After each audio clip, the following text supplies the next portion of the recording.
Online ಅವ್ರಿಗೆ ಧ್ವನಿ ಕೇಳ್ತಾ ಇದೆಯಾ? ಹೋದ್ ವಾರದ ಮ್ಯಾಗಝಿನ್ ತಂದಿದ್ದೀರಿ? ಹೋದ್ ವಾರ ಕೊಟ್ಟಿದ್ದು ಅರ್ಧ ಮಾಡಿತ್ತು, ಅದನ್ನ ಪೂರ್ತಿ ಮಾಡಿರ್ಲಿಲ್ಲ. ಯಾರ್ಯಾರು ತಂದಿಲ್ಲ ಹೇಳ್ರಿ. ಜಯಲಕ್ಷ್ಮಿ ಕೊಟ್ಟಿತ್ತು ನಿಮ್ಗೆ? ಕೊಟ್ಟಿರ್ಲಿಲ್ಲ. ವಿಭಾವರಿ ಹ್ಯಾವ್ ಯು ಬ್ರಾಟ್ ಎಕನಾಮಿ? ಪ್ರೀತಿ ತಂದಿದ್ದೀರಿ? ನೀವು ಪೂನಂ ಕೊಟ್ಟಿತ್ತು ನಿಮ್ಗೆ. ಆಮೇಲೆ ರಾಜಶ್ರೀ ನಿಮ್ಗೂ ಇಲ್ಲ, ಕೊಡ್ತಾರೆ ಈಗ. ವಿಶ್ವನಾಯಕ್ ನಿಮ್ಗೆ ಕೊಟ್ಟಿರ್ಲಿಲ್ಲ. ಎಕನಾಮಿ ಕೊಟ್ಟೇ ಇರಲಿಲ್ಲ ನಿಮ್ಗೆ. 13 ದಿನದ ಹಿಂದೆ ಮಾಡಿತ್ ನಾವು ಕ್ಲಾಸ್. ಕೊಟ್ಟಿರ್ಬೋದು ನೋಡ್ರಿ. ಹಾ 16 ಡೇಸ್ ಆಯ್ತಾ? ಹಾ ಮತ್ತೆ ನಿಮ್ಗೂ ಇಲ್ಲ ಶಿವಾನಂದ್, ನಿಮ್ಗೂ ಇಲ್ಲ ವಿಜಯ್ ಕುಮಾರ್. ಹಾ ಕೊಡ್ತಾರೆ ತಗೊಳ್ರಿ. ಪರಶುರಾಮ್ ತಂದಿದ್ದೀರಿ? Very good.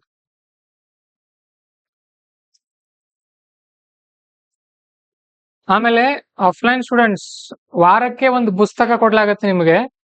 ನಿಮ್ಮಲ್ಲೇ ಒಂದು ಗ್ರೂಪ್ ಮಾಡ್ತೀವಿ, ಅದರಲ್ಲಿ ಒಬ್ರು ಲೀಡರ್ ಮಾಡಿ ವಾರಕ್ಕೆ ಏನ್ ಮಾಡೋದು, ಒಂದು ಗ್ರೂಪ್ ಒಂದು ಬುಕ್ ತಗೊಂಡು ಹೋಗೋದು, ಇಲ್ಲಿಂದ ಓದ್ಕೊಂಡು ತಗೊಂಡ್ ಬರೋದು. ಪ್ರತಿಯೊಬ್ರು ಒಂದೊಂದು ಬುಕ್ ಓದ್ಬೇಕು weekly.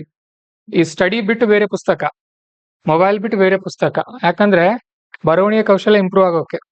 To get good score in mains you have to read some other books also. ಯಾವ್ದ್ರದ್ದು? ಮ್ಯಾಪಿಂಗ್ ಜಿಯೋಗ್ರಫಿನಲ್ಲಿ ಫುಲ್ ಲೆಂತ್ ಕವರ್ ಆಗುತ್ತೆ, ಅಲ್ಲಿ ಮಾಡೋಣ ಅದನ್ನ, ಇಲ್ಲಿ ಬೇಡ. ಈಗ ವೀಕ್ಲಿ ಟೆಸ್ಟ್ ನಾಳೆ ತಗೊಳ್ಳೋಣ ಮ್ಯಾಪಿಂಗ್ದು. ಅದೊಂದು ಬಾಕಿ ಉಳಿದಿದೆ, ಆನ್ಲೈನ್ ಅವ್ರು ಕೂಡ ಕೆಲವೊಬ್ರು ಕೇಳ್ತಾ ಇದ್ರು. ಸರಿ, we will start with a very interesting topic today.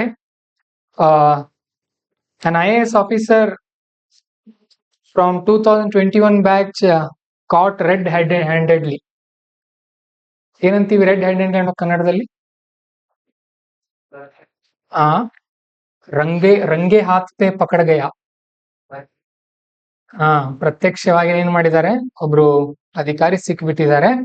He is just 2021 year batch IAS officer. 2021ನೇ ಬ್ಯಾಚ್ ನ IAS ಅಧಿಕಾರಿ ಇವರು. ಓಕೆ, ಭುವನೇಶ್ವರದಲ್ಲಿ, ಒಡಿಶಾದಲ್ಲಿ ದಿಮಾನ್ ಚಕ್ಮಾ ಅಂತ ಹೇಳಿ 10 ಲಕ್ಷ ರೂಪಾಯಿ ಲಂಚ ತಗೊಳ್ಳುವಾಗ ಸಿಕ್ ಬಿದ್ದಿದ್ದಾರೆ. C the problem with today's officer. Problem ಏನಾಗ್ತಾ ಇದೆ ಅಂತ ಅಂದ್ರೆ, ನೀವೆಲ್ಲಾದ್ರೂ ತಹಶೀಲ್ದಾರ್ ಆಫೀಸ್ಗೆ ಹೋಗಿದ್ರೆ ಅಲ್ಲಿ ಒಬ್ಬ ಕ್ಲರ್ಕ್ 10 ರೂಪಾಯಿ 20 ರೂಪಾಯಿ ತಗೊಳ್ಳುವಾಗ ನೀವು ಕೋಪಗೊಳ್ಬೇಡ್ರಿ, ಕೊಟ್ಟು ಬನ್ರಿ ಸುಮ್ಮನೆ ನಿಮ್ ಪಾಡಿಗೆ.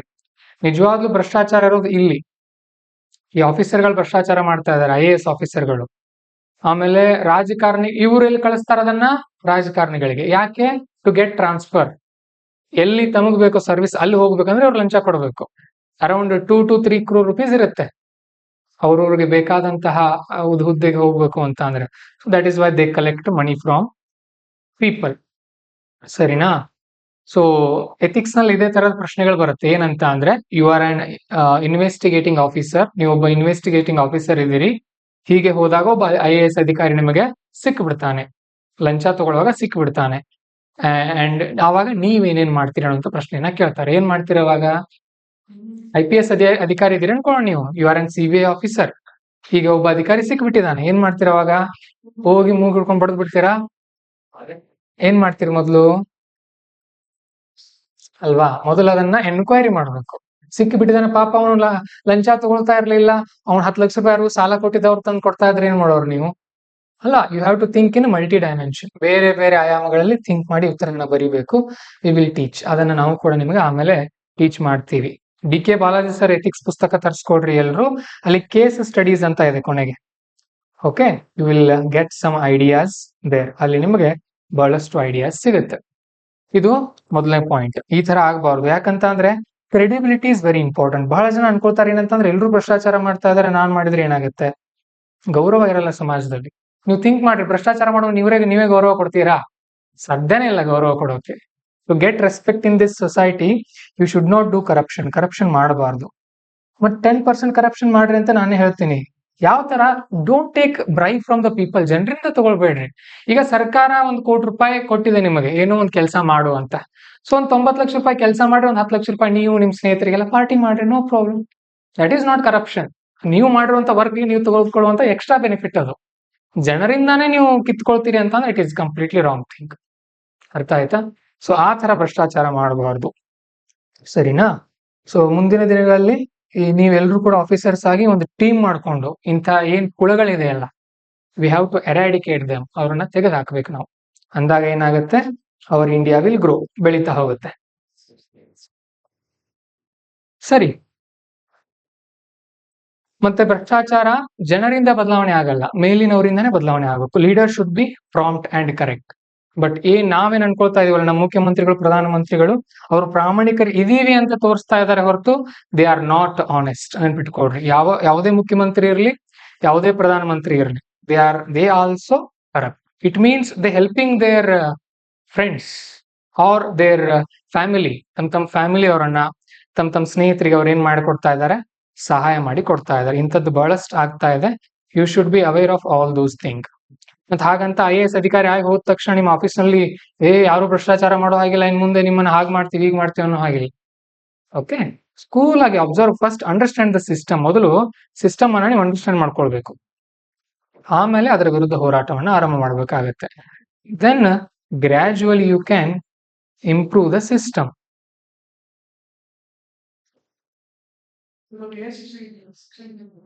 ಹಾ, ಶಿಕ್ಷೆ ಇನ್ನೂ ಏನಾಗಿಲ್ಲ, ಈಗ ಸಿಕ್ಕಿ ಬಿದ್ದಿದ್ದಾರೆ, ನೋಡೋಣ. ಏನಾಗಲ್ಲ, nothing will happen, because every one like that only. ಎಲ್ರು ಅದೇ ತರ ಇದ್ದಾಗ ಕಳ್ರ ಹೇಗೆ ಶಿಕ್ಷೆ ಕೊಡ್ತಾರೆ, ಅವ್ರ ಟೀಮ್ ಅದು, they are a part of their community. Okay, so ಹೀಗಾಗಿ ಅವ್ರಿಗೆ ಶಿಕ್ಷೆ ಆಗೋದು ತುಂಬಾ ಅಪರೂಪ. ಇರ್ಲಿ, ಲಾಸ್ಟ್ ವೀಕ್ ಎಲ್ಲಿಗೆ ಬಂದಿದ್ವಿ ನಾವು? Remittances covered, unified pension scheme ಹೇಳ್ಬೇಕಾ? ವಾಟ್ ಈಸ್ ರೆಮಿಟೆನ್ಸ್ ಹಾಗಾದ್ರೆ?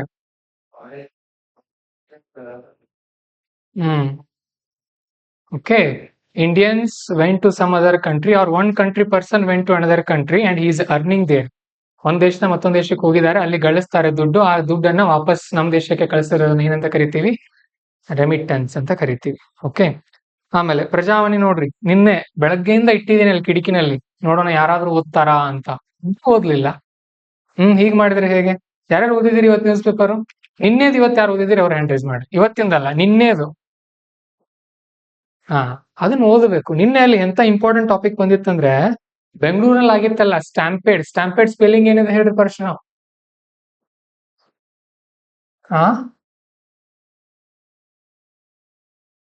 ಯಾರು ಹೇಳ್ತೀರಿ ಸ್ಟ್ಯಾಂಪೇಡ್ ಸ್ಪೆಲ್ಲಿಂಗ್ ಕರೆಕ್ಟ್ ಆಗಿ?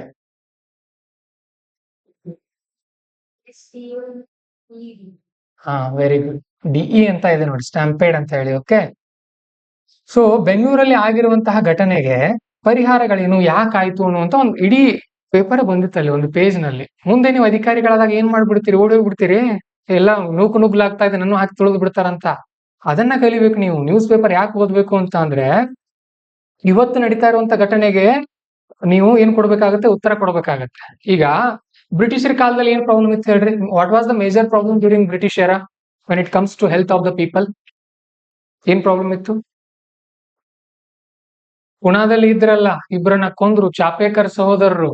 Chapekar brothers killed some officer. Who was he or his designation? ಏನಿತ್ತು ಅವನ ಒಂದು ಹುದ್ದೆ? ಸ್ಟಾಂಪೀಡ್. Very good. ಪುಣೆಯ ಪ್ಲೇಗ್ ಇನ್ಸ್ಪೆಕ್ಟರ್ ಅಂತ ಕರಿತಾ ಇದ್ರು, ಗೊತ್ತಾ? Plague was the major issue during before independence. ಸ್ವಾತಂತ್ರ್ಯಕ್ಕಿಂತ ಪೂರ್ವದಲ್ಲಿ ಪ್ಲೇಗ್ ರೋಗ ಬಹಳ ಇರ್ತಾ ಇತ್ತು ಭಾರತದಲ್ಲಿ. ಪ್ಲೇಗ್ ಹೇಗೆ ಬರ್ತಾ ಇತ್ತು? How it use to come? ಹೇಗೆ ಬರ್ತಾ ಇತ್ತು? ಅಯ್ಯೋ, ನೋಡಿದೀರಾ? ಇದನ್ನ ನೋಡಿದೀರಾ ನೀವು? RRR ಮೂವಿ ನೋಡಿದಿರಿ? ಅದರಲ್ಲಿ ಪ್ಲೇಗ್ ಅಂತ ಹೇಳ್ತಾರೆ, ಗೊತ್ತಾ ಅವರು? ಏನ್ರಿ ನೋಡ್ರಿ, ಒಂದ್ ಮಾತು ಹೇಳ್ತೀನಿ, ಪುಸ್ತಕ ಆದ್ರೂ ಓದ್ರಿ, ಸಿನಿಮಾ ಆದ್ರೂ ನೋಡ್ರಿ, ಜಗತ್ತನ್ನಾದ್ರೂ ತಿರ್ಗಾಡ್ರಿ, ಏನ್ ಮಾಡ್ತಾ ಇದೀರಿ ನೀವು? ಪ್ಲೇಗ್ ಅಂತ ಅಂದ್ರೆ ಇಲಿಗಳಿಂದ ಬರುವಂತ ರೋಗ. It comes from rats. You are correct. ಇಲಿಗಳಿಂದ ಬರುತ್ತೆ. ಒಬ್ಬರಿಗೆ ಬಂತು ಅಂದ್ರೆ ಇಡೀ ಊರೇ ಸಾಯ್ತಾ ಇತ್ತು ಅವಾಗ. ಆ ಊರನ್ನೇ ಬಿಡ್ತಾ ಇದ್ರು ಜನ. ಓಕೆ, ಈಗ ಅದ್ರ ಮೇಲೆ ಪ್ರಶ್ನೆ ಬರುತ್ತಾ ನಿಮ್ಗೆ? What will you do if plague happens in your city ಅಂತ ಕೇಳ್ತಾರ? ಕೇಳಲ್ಲ. ಯಾಕಂದ್ರೆ ಈಗ ಪ್ಲೇಗ್ ಬರಲ್ಲ, ಪ್ಲೇಗ್ ಇಲ್ಲ, ಈಗ ರೋಗನೇ ಇಲ್ಲ ಅದು. What we have no, what is the major issue? Stampede, ಕಾಲ್ ತುಳಿತ. ಎಲ್ಲೆಲ್ಲಾಯ್ತು ರೀಸೆಂಟ್ಲಿ ಹೇಳ್ರಿ? ಏನ್ಸಲ್ ಬರುತ್ತೆ ಪ್ರಶ್ನೆ, ನೋಡ್ತಾ ಇರ್ರಿ. ಕುಂಭಮೇಳದಲ್ಲಿ ಆಯ್ತು, ಡೆಲ್ಲಿ ರೈಲ್ವೆ ಸ್ಟೇಷನ್ ಅಲ್ಲಿ ಆಯ್ತು, ಈಗ ಬೆಂಗಳೂರಲ್ಲಿ ಆಯ್ತು.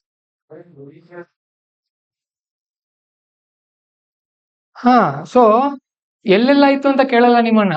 They don't ask you like that. They will ask why it is happening, what are the solutions. ಪರಿಹಾರ ಕೇಳ್ತಾರೆ ನಿಮ್ಗೆ. ಆತರ ಥಿಂಕ್ ಮಾಡ್ಬೇಕು ನೀವು. ಅದು ಯಾವಾಗ ಸಿಗುತ್ತೆ ನಿಮ್ಗೆ? You have to read news paper. ಅದನ್ನು ಇಲ್ಲೇ ಟೀಚ್ ಮಾಡ್ರಿ ಸರ್ ಅಂದ್ರೆ ಅಲ್ಲ, ಅವನ್ನೆಲ್ಲ ನೀವು ಥಿಂಕ್ ಮಾಡ್ಬೇಕು. ಅವಾಗ ನಿಮಗೆ ಎಸ್ಸೆ ಬರೆಯೋ ಕೌಶಲ್ಯ ಸಿಗುತ್ತೆ. ಸರಿ, ಅಷ್ಟ್ ಮಾಡ್ತಾ ಹೋಗಿ, ಚೆನ್ನಾಗಿ ಓದ್ಕೊಡ್ರಿ, ಸೀರಿಯಸ್ ಆಗಿ ಓದ್ರಿ. ಇನ್ ಮುಂದೆ ಯಾರು ಇಲ್ಲಿ ತಪ್ಪು ಮಾಡಿದ್ರೆ ಮೇನ್ ಚಾನಲ್ ಅಲ್ಲೇ ಹಾಕ್ತೀನಿ ನೋಡ್ರಿ, ನಿಮ್ದೆಲ್ಲರದು ಮರ್ಯಾದೆ ಹೋಗುತ್ತೆ ಆಫ್ಲೈನ್ ಸ್ಟೂಡೆಂಟ್ ಮೇನ್ ಚಾನಲ್ ಬರೆದು ಹಾಕಿಬಿಡ್ತೀನಿ, ನಮ್ಮ ವಿದ್ಯಾರ್ಥಿಗಳು ಈ ತರ ಮಾಡಿದ್ರು ಇವತ್ತು ಆಫ್ಲೈನ್ ಅವರು ಅಂತ.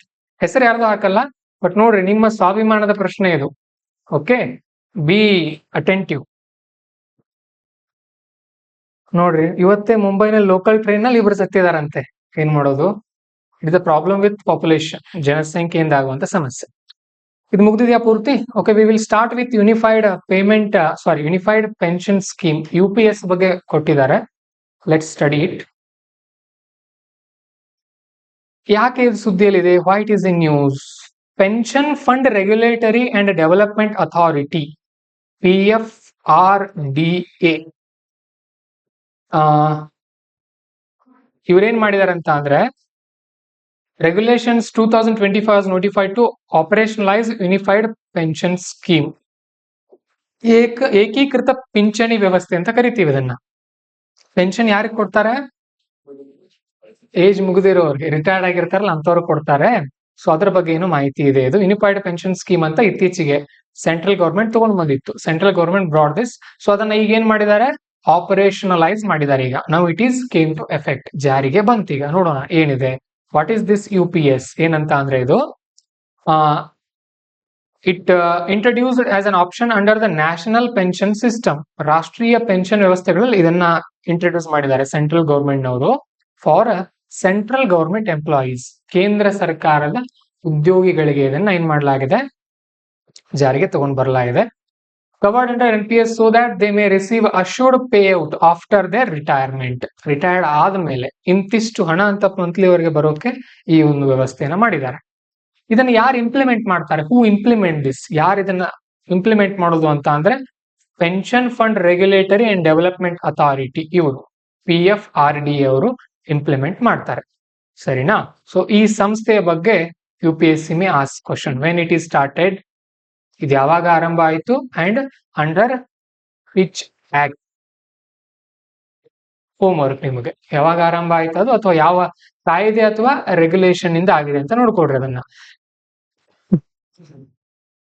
ಇಟ್ಸ್ ಬ್ಯಾಕ್ ಗ್ರೌಂಡ್ ಏನಿದೆ? ಬ್ಯಾಕ್ ಗ್ರೌಂಡ್ ಇದ್ರದ್ದು ಅಂತ ನೋಡಿದಾಗ, Somanathan committee constituted in 2023, 2023 Somanathan committee ಅನ್ನುವಂತ ಒಂದು ಕಮಿಟಿಯನ್ನ ರಚನೆ ಮಾಡಿದ್ರಂತೆ.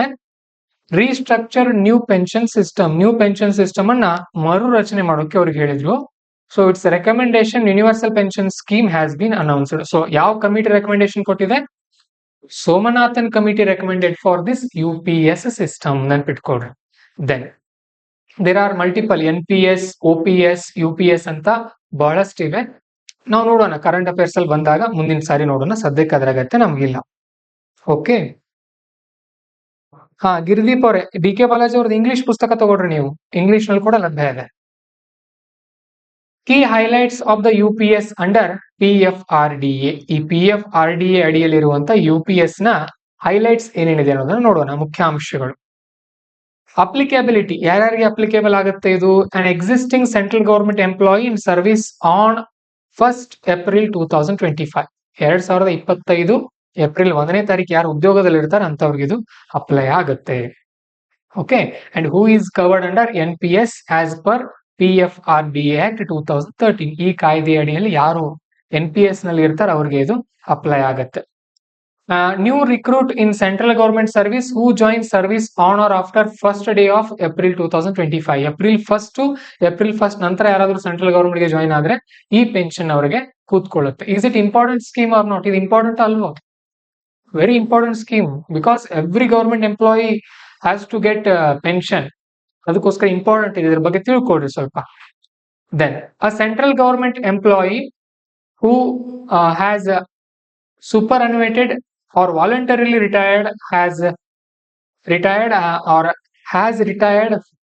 under the fundamental rules 56, which is not treated as penalty on before 31st March 2025. ಅಕಸ್ಮಾತ್ ತಮ್ಮಿಂದ ತಾವೇ ವಾಲಂಟರಿ ರಿಟೈರ್ಮೆಂಟ್ ಅಂತ ಕರಿತೀವಿ, VRS ಅಂತ.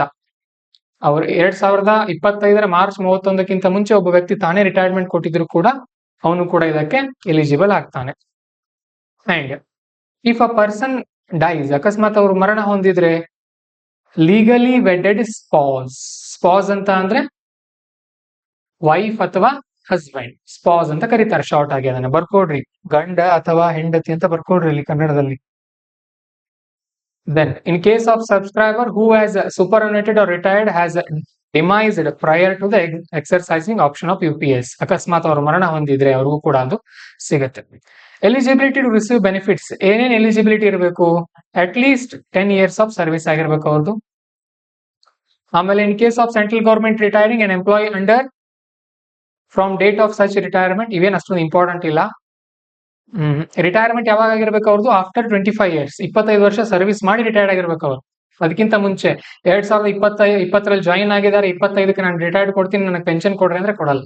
They don't give pension for just 5 years service, they have to serve for at least 25 years. Okay. Then contributions, individual corpus, the monthly contribution of UPS subscriber shall be 10% of the basic pay. ಒಬ್ಬ ವ್ಯಕ್ತಿ ಈ UPS pension scheme ಅನ್ನು ಕುಂತ್ಕೊಳ್ಬೇಕು ಅಂತ ಅಂದ್ರೆ ಅವನಿಗೆ 10,000 salary ಇದೆ ಅಂತ ಅಂದ್ರೆ he has to pay 1,000 rupees monthly to this scheme. ಅವನು ತಿಂಗಳ ಇಂತಿಷ್ಟು ಅಂತ ಕಟ್ತಾ ಹೋಗ್ಬೇಕು. ರಿಟೈರ್ಡ್ ಆದ್ಮೇಲೆ ಅದೇ ಪೆನ್ಷನ್ ಆಗಿ ಕನ್ವರ್ಟ್ ಆಗುತ್ತೆ. ಸರಿ.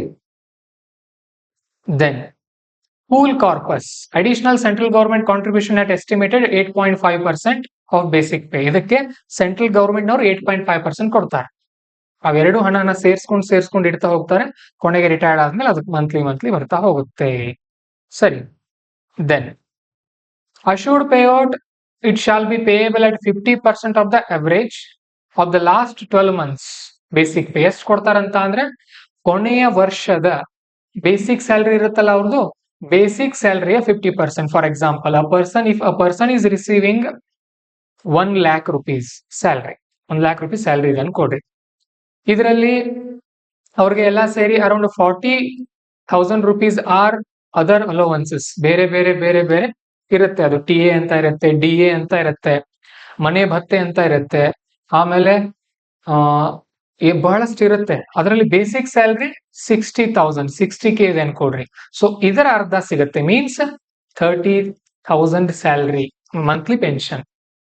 50,000 ರೂಪಾಯಿ ಸಿಗಲ್ಲ, ಪೆನ್ಷನ್ 30,000 ಸಿಗುತ್ತೆ. ಬೇಸಿಕ್ ಸ್ಯಾಲರಿಯ 50% ಕೊಡ್ತಾರೆ. ಮಿನಿಮಮ್ ಎಷ್ಟಿರುತ್ತೆ? Minimum shall be 10,000. ಮಿನಿಮಮ್ 10,000 ಆದ್ರೂ ಸಿಗುತ್ತೆ, ಅದಕ್ಕಿಂತ ಕಡಿಮೆ ಏನಿಲ್ಲ. ಓಕೆ. ದೆನ್ ಇದನ್ನ ಈಗಾಗಲೇ ಹೇಳಿದ್ದೇನೆ, ಎಲಿಜಿಬಿಲಿಟಿ ಕ್ರೈಟೇರಿಯಾ. ಲೀಗಲಿ ವೆಡೆಡ್ ವೈಫ್ಗೆ ಸಿಗುತ್ತೆ ಇದು. ಅಕಸ್ಮಾತ್ ಅವ್ರ ಮರಣ ಹೊಂದಿದ್ರೆ ಅವ್ರ ವೈಫ್ಗೆ ಸಿಗುತ್ತೆ 60% of the pay out.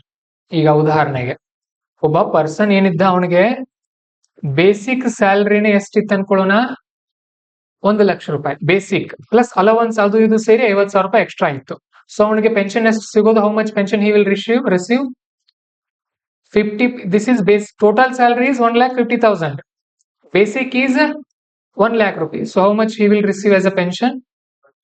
50,000. Okay, basic ನಿಂದ ಅರ್ಧ. ಇಫ್ ಹಿ ಡೈಸ್, ಅಕಸ್ಮಾತ್ ಅವ್ನು ಮರಣ ಹೊಂದಿದ್ರೆ, his wife will receive 60% of 50,000. ಅಂದ್ರೆ ಎಷ್ಟಾಯ್ತು? 60% ಆಫ್ 50,000 ಎಷ್ಟಾಯ್ತು ನೋಡ್ರಿ. ಹೆಂಗ್ ಥಿಂಕ್ ಮಾಡ್ಬೇಕು ಸಡನ್ ಆಗಿ ಇದನ್ನ. ಮೊದಲು 1 ಲಕ್ಷ ರೂಪಾಯಿ ತಗೊಳ್ಳೋದನ್ನ 50 ಡಬಲ್ ಮಾಡ್ರಿ. 1 ಲಕ್ಷಕ್ಕೆ 60% ಅಂದ್ರೆ 60,000. ಸೊ 50,000ಗೆ 30,000. ಅವನ ವೈಫ್ಗೆ ಎಷ್ಟು ಸಿಗುತ್ತೆ? ಅಕಸ್ಮಾತ್ ಅವ್ನು ಮರಣ ಹೊಂದಿದ್ರೆ ಶಿ ವಿಲ್ ರಿಸೀವ್ 30,000. ಆತರ ನಿಮ್ನೇನ್ ಲೆಕ್ಕ ಕೇಳಲ್ಲ, ಬಟ್ ನಾನ್ ಹೇಳ್ತಾ ಇದ್ದೀನಿ ನಿಮಗ್ ಕ್ಲಾರಿಟಿ ಸಿಗೋಕೆ.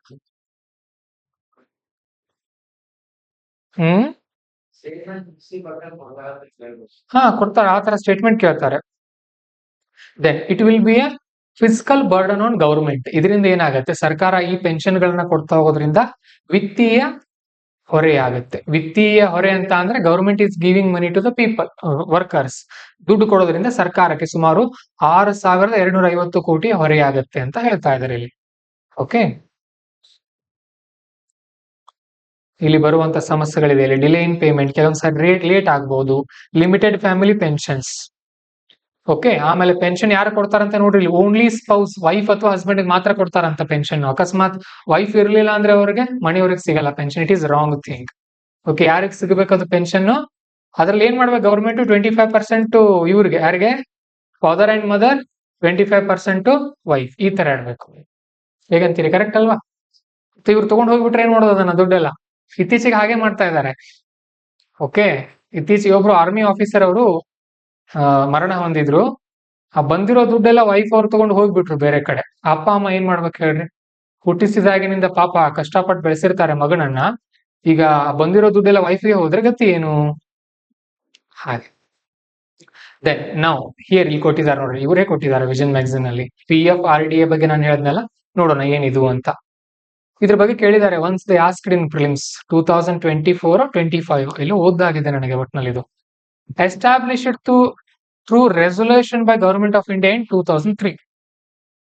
ಓಕೆ, ಇದು ರೆಸೊಲ್ಯೂಷನ್ ನಿಂದ ಆರಂಭ ಆಗಿರೋದು 2003 ನಲ್ಲಿ. So is it a statutory body? No. Resolution ಅಂದ್ರೆ ಏನು? ನಿರ್ಣಯ, ಗವರ್ಮೆಂಟ್ ಆರ್ಡರ್. ಗವರ್ಮೆಂಟ್ ಆರ್ಡರ್ ನಿಂದ ಇದನ್ನ ಆರಂಭ ಮಾಡಿದ್ರು. It is not a statutory body. ಆಮೇಲೆ ಏನ್ ಮಾಡಿದ್ರು? After 10 years government of India brought PFRDA act. ಒಂದು ಆಕ್ಟ್ ಮಾಡ್ತಾರೆ. ಅದನ್ನ ಆಕ್ಟ್ ಎಲ್ಲಿ ಮಾಡ್ತಾರೆ? ಪಾರ್ಲಿಮೆಂಟ್ ನಲ್ಲಿ. ಏನು ಎಲ್ಲಾ ಸಂಸದರು ಇರ್ತಾರಲ್ಲ, ಅಲ್ಲಿ ಆಕ್ಟ್ ಮಾಡ್ತಾರೆ. ಆಕ್ಟ್ ಮಾಡಿದ್ಮೇಲೆ ಅದಕ್ಕೆ ಯಾವ ಸ್ಥಾನಮಾನ ಸಿಗುತ್ತೆ? Statutory body. Statutory body means powerful ಆಗಿರುತ್ತೆ ಇದು. Remember this. And very important thing, it works under ministry of finance. ಹಣಕಾಸಿನ ಸಚಿವಾಲಯದ ಅಡಿಯಲ್ಲಿ ಇದು ವರ್ಕ್ ಮಾಡುತ್ತೆ. ದುಡ್ಡಿಗೆ ಸಂಬಂಧಪಟ್ಟಿದೆ ಅಲ್ವಾ? ನೋಡ್ರಿ, ಫಂಡ್ ಹೇಗೆ ನೆನ್ಪಿಟ್ಕೊಳ್ತೀರಿ? ಫಂಡ್ ಇದೆ, ಹಣ. ಫಂಡ್ ವರ್ಕ್ಸ್ ಅಂಡರ್ ಫಿನಾನ್ಸ್, ಆ ತರ. ಓಕೆ, ಈ ತರ ನೆನ್ಪಿಟ್ಕೊಳ್ತಾ ಹೋಗ್ರಿ. Then very important thing, composition ಇದ್ರದ್ದು ನ್ಯೂ ದೆಹಲಿಯಲ್ಲಿ ಇರುತ್ತೆ. ಇದು ದಿಲ್ಲಿನಲ್ಲಿದೆ, ಇದು headquarter. Chairperson and not more than 6 members, 1+7. ಇದನ್ನೆಷ್ಟು ಟೀಮ್ಸ್? 1+7. ಒಬ್ರು ಚೇರ್ಮನ್ ಇರ್ತಾರೆ, 1+6. ಒಬ್ರು ಚೇರ್ಮನ್ +6 members ಇರ್ತಾರೆ. ಯಾರು ಅಪಾಯಿಂಟ್ ಮಾಡ್ತಾರೆ? Central government. Very important thing ಕೇಳ್ತಾರೆ ಫಿಲಿಮ್ಸ್ ಅಲ್ಲಿ, they will ask who will appoint ಅಂತ. ಯಾರ್ಯಾರು ಇರ್ಬೋದು ಅದರಲ್ಲಿ? ಎಕನಾಮಿಕ್ಸ್, ಫಿನಾನ್ಸ್, ಲಾ ಎಕ್ಸ್ಪರ್ಟ್ಗಳನ್ನ ಇದರಲ್ಲಿ ನಾಮಿನೇಟ್ ಮಾಡಲಾಗುತ್ತೆ. ಫಂಕ್ಷನ್ಸ್ ಏನೇನು? Registering and regulating intermediary NPS trust, points of presence, central record keeping agency, pension funds, trustee banks, ಇದೆಲ್ಲ ಕೆಲಸವನ್ನ ಇದು ಮಾಡ್ತಾ ಇರತ್ತೆ. ಸರಿ, ಇಷ್ಟು ಗೊತ್ತಿದ್ರೆ ಸಾಕು ನಿಮ್ಗೆ. And implementing agency for Atal pension Yojana, national pension system and NPS Vatsalya. ನೆನ್ಪಿಟ್ಕೊಡ್ರಿ, ಇವರು ಇದನ್ನ ಇಂಪ್ಲಿಮೆಂಟ್ ಮಾಡ್ತಾರೆ. ಇಂಪ್ಲಿಮೆಂಟ್ ಮಾಡೋದ್ರೆ ಅಳವಡಿಸೋದು. ಗೌರ್ಮೆಂಟ್ ಏನೋ ಆರ್ಡರ್ ಮಾಡಿ ಬಿಟ್ಬಿಡುತ್ತೆ, ಅದನ್ನ ಫಾಲೋ ಮಾಡೋರು ಯಾರು? ಅದಕ್ಕೊಂದು ಟೀಮ್, ಒಂದು ಸಂಸ್ಥೆ ಬೇಕಲ್ವಾ? ಅದು ಈ ಸಂಸ್ಥೆ. ಅರ್ಥ ಆಯ್ತಾ ಇಷ್ಟು? This is what unified pension scheme ಬಗ್ಗೆ ತಿಳ್ಕೊಂಡ್ವಿ. ಸಿಂಪಲ್ ಅಷ್ಟೇ. ಇನ್ನು ಆಮೇಲೆ ನೀವು ಫ್ರೀ ಇದ್ದಾಗ ಮನೆಗೆ ಹೋಗಿ ವರ್ಡ್ ಟು ವರ್ಡ್ ಓದ್ರಿ. ಪ್ರತಿದಿನ 4 page every day. You have to read 4 page. ಒಂದು ವರ್ಡ್ ಬಿಡದೆ ಓದ್ಬೇಕು. Try to understand the sentences also. Then 3.7 self reliance in electronics component manufacturing. Self reliance means ಆತ್ಮನಿರ್ಭರತೆ ಅಥವಾ ಸ್ವಾವಲಂಬನೆ in electronics component manufacturing. Electronics component means electronic ವಸ್ತುಗಳು. Electronic ವಸ್ತುಗಳ ಉತ್ಪಾದನೆ, manufacturing ಮಾಡೋದ್ರಲ್ಲಿ ಭಾರತ ಸೆಲ್ಫ್ ರಿಲಯನ್ಸ್ ಬಗ್ಗೆ ಇನ್ನು ಸುದ್ದಿ ಬಂದಿದೆ, ನೋಡೋಣ. Fine news. Ministry of electronics and information technology MeitY notified electronics component manufacturing scheme. ಒಂದು ಹೊಸ ಸ್ಕೀಮ್ ಅನ್ನ ಯಾರು ಘೋಷಣೆ ಮಾಡಿದ್ದಾರೆ? Ministry of electronics and information technology, MeitY ಅಂತ ಕರೀತಾರೆ ಶಾರ್ಟ್ ಆಗಿ ಅದನ್ನ. MeitY ಅಂದ್ರೆ ಯಾರು? Ministry of electronics and information technology. Very important ministry ಅದು. ಅವರು ಹೊಸ ಸ್ಕೀಮ್ ನೋಟಿಫೈ ಮಾಡಿದ್ದಾರೆ, ಎಲೆಕ್ಟ್ರಾನಿಕ್ಸ್ ಕಾಂಪೋನೆಂಟ್ ಮ್ಯಾನುಫ್ಯಾಕ್ಚರಿಂಗ್ ಅಂತ ಹೇಳಿ. ನೋಡೋಣ ಅಬೌಟ್ ದ ಸ್ಕೀಮ್, ಏನಿದೆ ಸ್ಕೀಮ್ ಬಗ್ಗೆ. ಎಷ್ಟು ಸಿಸ್ಟಮೆಟಿಕ್ ಆಗಿರುತ್ತೆ ನೋಡ್ರಿ ಇದು ನೋಟ್ಸ್. ಮೊದಲು ಯಾಕೆ ಸುದ್ದಿಯಲ್ಲಿದೆ, ದೆನ್ ಆ ಸ್ಕೀಮ್ ಬಗ್ಗೆ, ಆಮೇಲೆ ಮುಂದೆ ನೋಡ್ರಿ ಏನಿದೆ ಅಂತ ಅಂದ್ರೆ ಇಂಡಿಯಾಸ್ ಎಲೆಕ್ಟ್ರಾನಿಕ್ ಸೆಕ್ಟರ್ ಬಗ್ಗೆ ಮಾಹಿತಿ ಇದೆ. Then why does India need, ಯಾಕೆ ಇದು ಬೇಕು ನಮಗೆ. ಆಮೇಲೆ ಚಾಲೆಂಜಸ್, ಏನೇನ್ ಸಮಸ್ಯೆಗಳಿದೆ ನಮಗೆ. Then conclusion. ನಿಮ್ಮ ಆನ್ಸರ್ ಕೂಡ ಈ ತರ ಇರಬೇಕು, ಸಿಸ್ಟಮೆಟಿಕ್ ಆಗಿ. ಸರಿ, ನೋಡೋಣ. About the scheme, based on production, electronic value chain can be divided into 4 category. 4 category ಆಗಿ ಇದನ್ನ ಡಿವೈಡ್ ಮಾಡಬಹುದು. ಯಾವುದೇ ಒಂದು ಮ್ಯಾನುಫ್ಯಾಕ್ಚರಿಂಗ್ ಅಂದ್ರೆ ಫಸ್ಟ್ ಡಿಸೈನ್ ಮಾಡಬೇಕು, ಡಿಸೈನ್ ಮಾಡಿ ಕಾಂಪೋನೆಂಟ್ಸ್ ಗಳನ್ನ ಉತ್ಪಾದನೆ ಮಾಡಬೇಕು. After manufacturing we have to assemble, ಜೋಡಿಸ್ಬೇಕು ಅವುಗಳನ್ನ. Then we have original equipment manufacturing, ಅದೇ ಇದರಲ್ಲಿ ಬಂತದ್ದು ಕಾಂಪೋನೆಂಟ್ಸ್ ಗಳನ್ನ, ಅಲ್ವಾ? So the scheme focuses on components section. ಈ ಸ್ಕೀಮ್ ಯಾವ್ದ್ರ ಬಗ್ಗೆ ಇದು? ಕಾಂಪೋನೆಂಟ್ಗಳು, ಅದ್ರ ಒಳಗಡೆ ಇರುವಂತಹ ಸಣ್ಣ ಸಣ್ಣ ಪಾರ್ಟ್ಸ್, ಉದಾಹರಣೆಗೆ ಲೆನ್ಸ್, ಗ್ಲಾಸ್ ಇರಬಹುದು, ಫಿಲ್ಮ್ಸ್, ಸೆನ್ಸಾರ್ಸ್, ಕೆಪಾಸಿಟರ್ಸ್, ರೆಸಿಸ್ಟರ್ಸ್ ಅಂತ ಬರುತ್ತೆ ಸೈನ್ಸ್ ನಲ್ಲಿ. ಅವುಗಳನ್ನೆಲ್ಲ ಉತ್ಪಾದನೆ ಮಾಡಲು ಸರ್ಕಾರ ಯೋಜನೆ ಮಾಡಿದೆ. ನೀವೇ ಹೇಳ್ರಿ ನನಗೆ, you should know about this capacitor and resistor ಬಗ್ಗೆ ಸ್ಟಡಿ ಮಾಡಬೇಕಾ ನೀವು? ಬೇಕಾ ನಿಮ್ಗದು? ನೀವ್ಯಾಕೆ ಸ್ಟಡಿ ಮಾಡ್ತಿರ್ರಿ? ವಿಜ್ಞಾನಿಗಳು ಮಾಡ್ತಾರೆ ಅದ್ರ ಬಗ್ಗೆ. ನಿಮ್ಗೆ ಹೆಸರು ಗೊತ್ತಿದ್ರೆ ಸಾಕು. ಕೆಪಾಸಿಟರ್ ಅಂದ್ರೆ ಏನು, ರೆಸಿಸ್ಟರ್ ಅಂದ್ರೆ ಏನು, ಅವು ಸೈನ್ಸೋ ಅಥವಾ ಜಿಯೋಗ್ರಫಿನೋ ಗೊತ್ತಿರ್ಬೇಕು ನಿಮ್ಗೆ. ಆಮೇಲೆ ಎಲ್ಲೆಲ್ಲಿ ಯೂಸ್ ಮಾಡ್ತಾರೆ, ಎಲೆಕ್ಟ್ರಾನಿಕ್ಸ್ ಅಲ್ಲಿ ಯೂಸ್ ಮಾಡ್ತಾರೆ ಅಂದ್ರೆ ಗೊತ್ತಿದ್ರೆ ಸಾಕು. It is a general study subject. Okay, then ಏನ್ ಇಂಪಾರ್ಟೆಂಟ್ ಇಲ್ಲ. Then component manufacturing ecosystem development. ಇದ್ರ ಆಬ್ಜೆಕ್ಟಿವ್ಸ್ ಏನೇನಿದೆ, ಈ ಸ್ಕೀಮ್ ನ ಉದ್ದೇಶ ಏನು ಅಂತ ಅಂದ್ರೆ, develop a robust component manufacturing ecosystem. Robust ಅಂದ್ರೆ ಪವರ್ಫುಲ್, ಒಂದು ಸ್ಟ್ರಾಂಗ್ ಆಗಿರುವಂತಹ ಉತ್ಪಾದನಾ ವಲಯವನ್ನ ಭಾರತದಲ್ಲಿ ಮಾಡೋದು. ಅದರಲ್ಲಿ ಡೊಮೆಸ್ಟಿಕ್ ವ್ಯಾಲ್ಯೂ ಎಡಿಷನ್. ಡೊಮೆಸ್ಟಿಕ್ ಅಂದ್ರೆ ದೇಶೀಯ ವ್ಯಾಲ್ಯೂ ಎಡಿಷನ್ ಮಾಡೋದು ಅಂದ್ರೆ ನಮ್ಮ ದೇಶದಲ್ಲಿ ಉತ್ಪಾದನೆ ಮಾಡೋದು ನಾವು ಅದನ್ನು. ಇದಕ್ಕೆ ಕನ್ನಡದಲ್ಲಿ ಏನ್ ಪದ ಬರ್ಕೊಳ್ಬಹುದು ನೀವು? ದೇಶೀಯ ಮೌಲ್ಯ ವರ್ಧನೆ ಅಂತ ಕರಿಬಹುದು. ಇಂತಹ ಪದಗಳನ್ನ ಬಳಸಬೇಕು ನೀವು ಆನ್ಸರ್ ಬರೆಯುವಾಗ. ಭಾರತ ದೇಶದಲ್ಲೇ ಉತ್ಪಾದನೆ ಮಾಡುವುದು ಅಂತ ಬರೆಯುವ ಹಾಗಿಲ್ಲ, ಈ ತರ ಪದಗಳನ್ನ ಬರಿಬೇಕು, ಅವಾಗ ಸ್ಕೋರ್ ಆಗುತ್ತೆ ಅಂತ. Okay, then increase the share of India's exports in global electronic trade. Increase the share of India's exports. ಭಾರತದ ಎಕ್ಸ್ಪೋರ್ಟ್ ಗಳನ್ನು ಕೂಡ ಜಾಸ್ತಿ ಮಾಡೋಕೆ. ಅಂಡ್ ಗ್ಲೋಬಲ್ ವ್ಯಾಲ್ಯೂ ಚೈನ್ಸ್, ಜಾಗತಿಕ ಮೌಲ್ಯ ಸರಪಳಿಗಳು ಅಂದ್ರೆ ಏನು? ಮೌಲ್ಯಗಳಂದ್ರೆ ಇವೇ ಪ್ರಾಡಕ್ಟ್ ಗಳನ್ನ ಜಾಸ್ತಿ ಮಾಡೋಕೆ ನಮ್ಮ ಭಾರತನೂ ಕೂಡ ಸೇರ್ಕೊಳ್ಳೋದು ಅಂತ ಹೇಳ್ತಾ ಇದಾರೆ ಅಲ್ಲಿ. ಓಕೆ, ಇದಕ್ಕೆ ಫಿಸಿಕಲ್ ಇನ್ಸೆಂಟಿವ್ಸ್ ಕೂಡ ಸರ್ಕಾರ ಕೊಡೋದಿದೆ. ಇನ್ಸೆಂಟಿವ್ ಅಂತಂದ್ರೆ ಪ್ರೋತ್ಸಾಹಧನ. ಯಾರಾದ್ರೂ ಏನಾದ್ರು ಕೆಲಸ ಮಾಡ್ತಾ ಇದ್ರೆ ಅವ್ರಿಗೆ ಸಪೋರ್ಟ್ ಮಾಡೋದು, ಆ ತರ. ಟರ್ನ್ ಓವರ್ ಲಿಂಕ್ಡ್ ಅಂದ್ರೆ ಆ ಸಂಸ್ಥೆಯ ಟರ್ನ್ ಓವರ್ ಎಷ್ಟಿದೆ ಅದ್ರ ಮೇಲೆ.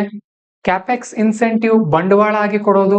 ಹೈಬ್ರಿಡ್ ಇನ್ಸೆಂಟಿವ್ ಎರಡನ್ನು ಸೇರಿಸಿ ಕೊಡೋದು. Not that much important, but term ಅರ್ಥ ಇದ್ರೆ ಸಾಕು ನಿಮಗೆ. ಇದನ್ನೇನ್ ಕೇಳಲ್ಲ ಅವರು. Key information, nodal agency project management ಮಾಡ್ತಾರೆ ಒಂದು, ನೋಡಿ important. Eligibility open to both green field and brown field. ಈ ಸ್ಕೀಮ್ ಏನಿದೆಯಲ್ಲ, which scheme? Electronic components manufacturing scheme. ಯಾರು ಅನೌನ್ಸ್ ಮಾಡಿದ್ದಾರೆ? MeitY ministry of electronics and information technology ಅವರು.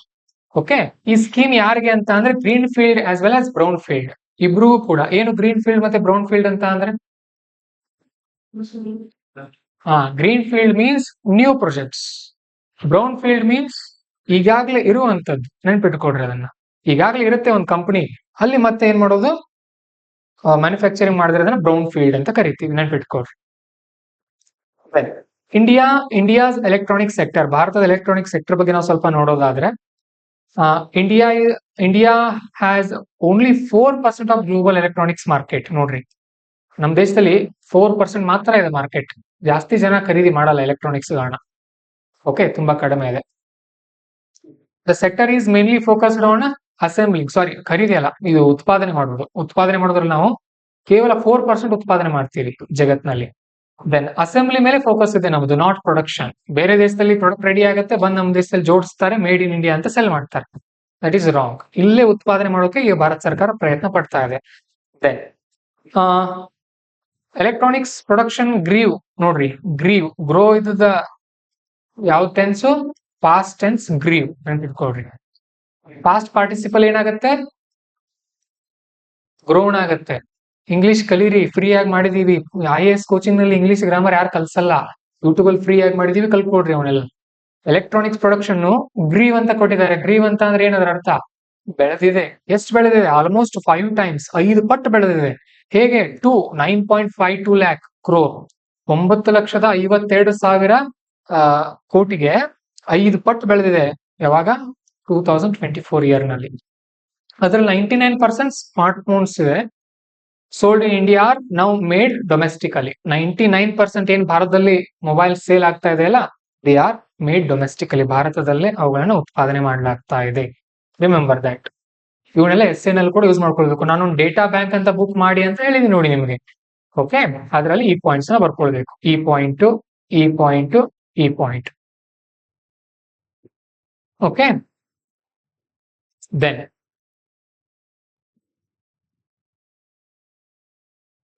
ಹೇಗೆ grow ಆಗ್ತಾ ಇದೆ? ಫಸ್ಟ್ನೇದಾಗಿ ಲಾರ್ಜ್ ಡೊಮೆಸ್ಟಿಕ್ ಮಾರ್ಕೆಟ್ ತುಂಬಾ ದೊಡ್ಡದಿದೆ ನಮ್ದು. ನಮ್ ದೇಶದಲ್ಲಿ ಒಬ್ಬ ಮನೆಯಲ್ಲಿ ಒಬ್ಬ ಪುಸ್ತಕ ಇಲ್ಲದೆ ಇರಬಹುದು, ಟಾಯ್ಲೆಟ್ ಇಲ್ಲದೆ ಇರಬಹುದು, ಬಟ್ ಪ್ರತಿಯೊಬ್ಬರು ಕೈಯಲ್ಲೂ ಮೊಬೈಲ್ ಇರುತ್ತೆ. That is the power of Indian people ಅಲ್ವಾ? So market is huge. Skilled workforce ಇದೆ ನಮ್ಮಲ್ಲಿ. ಓಕೆ, ಮೊಬೈಲ್ ಅಂತ ಬಂದಾಗ ಸ್ಕಿಲ್ಡ್ ವರ್ಕ್ ಫೋರ್ಸ್ ಇದೆ.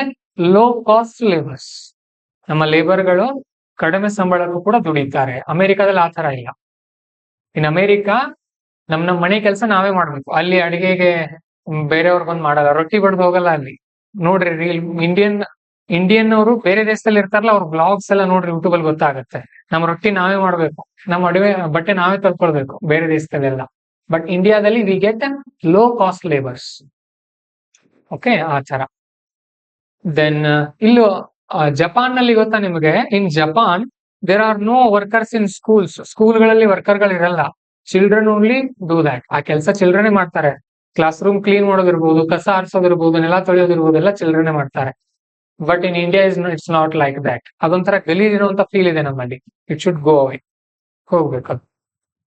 Then make in India, digital India ಪ್ರೋಗ್ರಾಮ್ಗಳು ನಮ್ಮ ಇನ್ಫ್ರಾಸ್ಟ್ರಕ್ಚರ್ ಅನ್ನ, ಮೂಲ ಸೌಕರ್ಯವನ್ನ ವೃದ್ಧಿ ಮಾಡ್ತಾ ಇದೆ. ಮೂಲ ಸೌಕರ್ಯ, ಇನ್ಫ್ರಾಸ್ಟ್ರಕ್ಚರ್ ಮೀನ್ಸ್ ರಸ್ತೆಗಳು, ನೀರಿನ ವ್ಯವಸ್ಥೆ, ಇದೆಲ್ಲ ಸರಿ.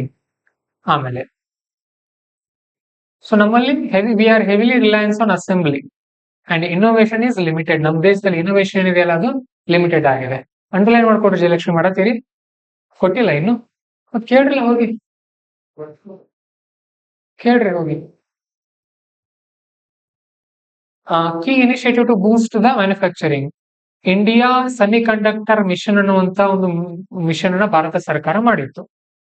ಓಕೆ, ಆಮೇಲೆ ಮ್ಯಾನುಫ್ಯಾಕ್ಚರಿಂಗ್ ಪ್ರೋಗ್ರಾಮ್ಗಳನ್ನು ಕೂಡ ಭಾರತ ಸರ್ಕಾರ ಮಾಡಿದೆ. ನ್ಯಾಷನಲ್ ಪಾಲಿಸಿ ಆನ್ ಎಲೆಕ್ಟ್ರಾನಿಕ್ಸ್ 2019 ಮಾಡಿದ್ರು. PLI scheme 2.0. ಈ PLI ಅಂತ ಅಂದ್ರೆ ಪ್ರೊಡಕ್ಷನ್ ಲಿಂಕ್ಡ್ ಇನ್ಸೆಂಟಿವ್, ಅಂದ್ರೆ ಉತ್ಪಾದನೆ ಎಷ್ಟು ಮಾಡುತ್ತೋ ಆ ಕಂಪನಿ ಅಷ್ಟು ಅದಕ್ಕೆ ಸಹಾಯಧನ ಕೊಡ್ತಾ ಹೋಗುದು, ಅವ್ರಿಗೊಂದ್ ಸ್ವಲ್ಪ ಬೆಂಬಲ ಕೊಡುದು, ಆ ತರ. PLI scheme for large scale electronics manufacturing ಕೂಡ ಕೊಟ್ಟಿದ್ರು. ದೆನ್ ಇಲ್ಲಿ ಒಂದು 4 ಪಾಯಿಂಟ್ ಇದೆ ನೋಡಿ. Why does India need to achieve self reliance on manufacturing electronic component? Bharat self reliance, ಆತ್ಮ ಅಥವಾ ಸ್ವಾವಲಂಬಿ ಯಾಕೆ ಆಗ್ಬೇಕು ಉತ್ಪಾದನೆಯಲ್ಲಿ? ಹೇಳ್ರಿ ನೋಡೋಣ, ಯಾಕೆ? ನೀವೇ ಹೇಳಿ, ಥಿಂಕ್ ಮಾಡಿ ನೋಡೋಣ ಮೊದಲು. ಹಾ, ವೆರಿ ಗುಡ್ ಪಾಯಿಂಟ್. ಅಕಸ್ಮಾತ್ ಯುದ್ಧ ಗಿದ್ದ ಎಲ್ಲ ಆಗ್ಲಿಕ್ಕೆ ಹೋದ್ರೆ ನಾವೇ ಉತ್ಪಾದನೆ ಮಾಡ್ತಾ ಇದ್ರೆ ಒಳ್ಳೇದು ಎಲೆಕ್ಟ್ರಾನಿಕ್ಸ್. ಹಾ, ಸೈಬರ್ ವಾರ್ಫೇರ್ ಇರ್ಬೋದು. ಹಾ, ಡಿಪೆಂಡೆನ್ಸಿ ಕಡಿಮೆ ಮಾಡಲು, ಮತ್ತೆ ಹಾ, ರೆಡ್ಯೂಸಿಂಗ್ ದ ಲೋನ್. ಆಮೇಲೆ ಯಾವುದು? Very good point. To give work ಉದ್ಯೋಗ ಕೊಡಲು ಅಲ್ವಾ? ಸೊ ದಿಸ್ ಸಾಕು 5 ಪಾಯಿಂಟ್ ವಿತ್ ಪ್ರೂಫ್ ಬರೀರಿ ಎಕ್ಸಾಮ್ ಅಲ್ಲಿ. ಇಲ್ಲಿ ಏನ್ ಕೊಟ್ಟಿದ್ದಾರೆ ನೋಡೋಣ ಅವರು. First one is national security, ಭದ್ರತೆ. ಓಕೆ, ನಮ್ಮ ಮಾಹಿತಿ ನಮ್ಮ ಬಳಿನೇ ಇರಬೇಕು. ಡೇಟಾ ಬ್ರೀಚ್ ಆಗುತ್ತೆ ಒಂದ್ಸಾರಿ, ನಮ್ಮ ಮಾಹಿತಿ ಇನ್ನೊಬ್ರು ಕದ್ದು ಬಿಡ್ತಾರೆ ಬೇರೆ ದೇಶದವರಾದ್ರೆ, ಆ ತರ it is dangerous. Okay, China, Hong Kong accounts 56% of India's total import electronics. ನೋಡ್ರಿ, ನಾವು ಜಾಸ್ತಿ ಎಲೆಕ್ಟ್ರಾನಿಕ್ ಎಲ್ಲಿಂದ ತರಿಸ್ಕೊಳ್ತೀವಿ?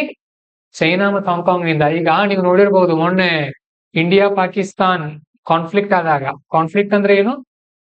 ಸಂಘರ್ಷ ಆದಾಗ ಇಂಡಿಯನ್ ಪೀಪಲ್ ಬಾಯ್ಕಾಟೆಡ್ ಟರ್ಕಿ ಬೈಕಾಟ್ ಮಾಡಿದ್ರು, ಅಜರ್ಬೈಜಾನ್ ಬೈಕಾಟ್ ಮಾಡಿದ್ರು, ಇವ್ ಮತ್ತೆ ಬೇರೆ ಬೇರೆ ದೇಶ ಬೈಕಾಟ್ ಮಾಡಿದ್ರು. ಚೀನಾನ ಬೈಕಾಟ್ ಯಾಕೆ ಮಾಡ್ಲಿಲ್ಲ?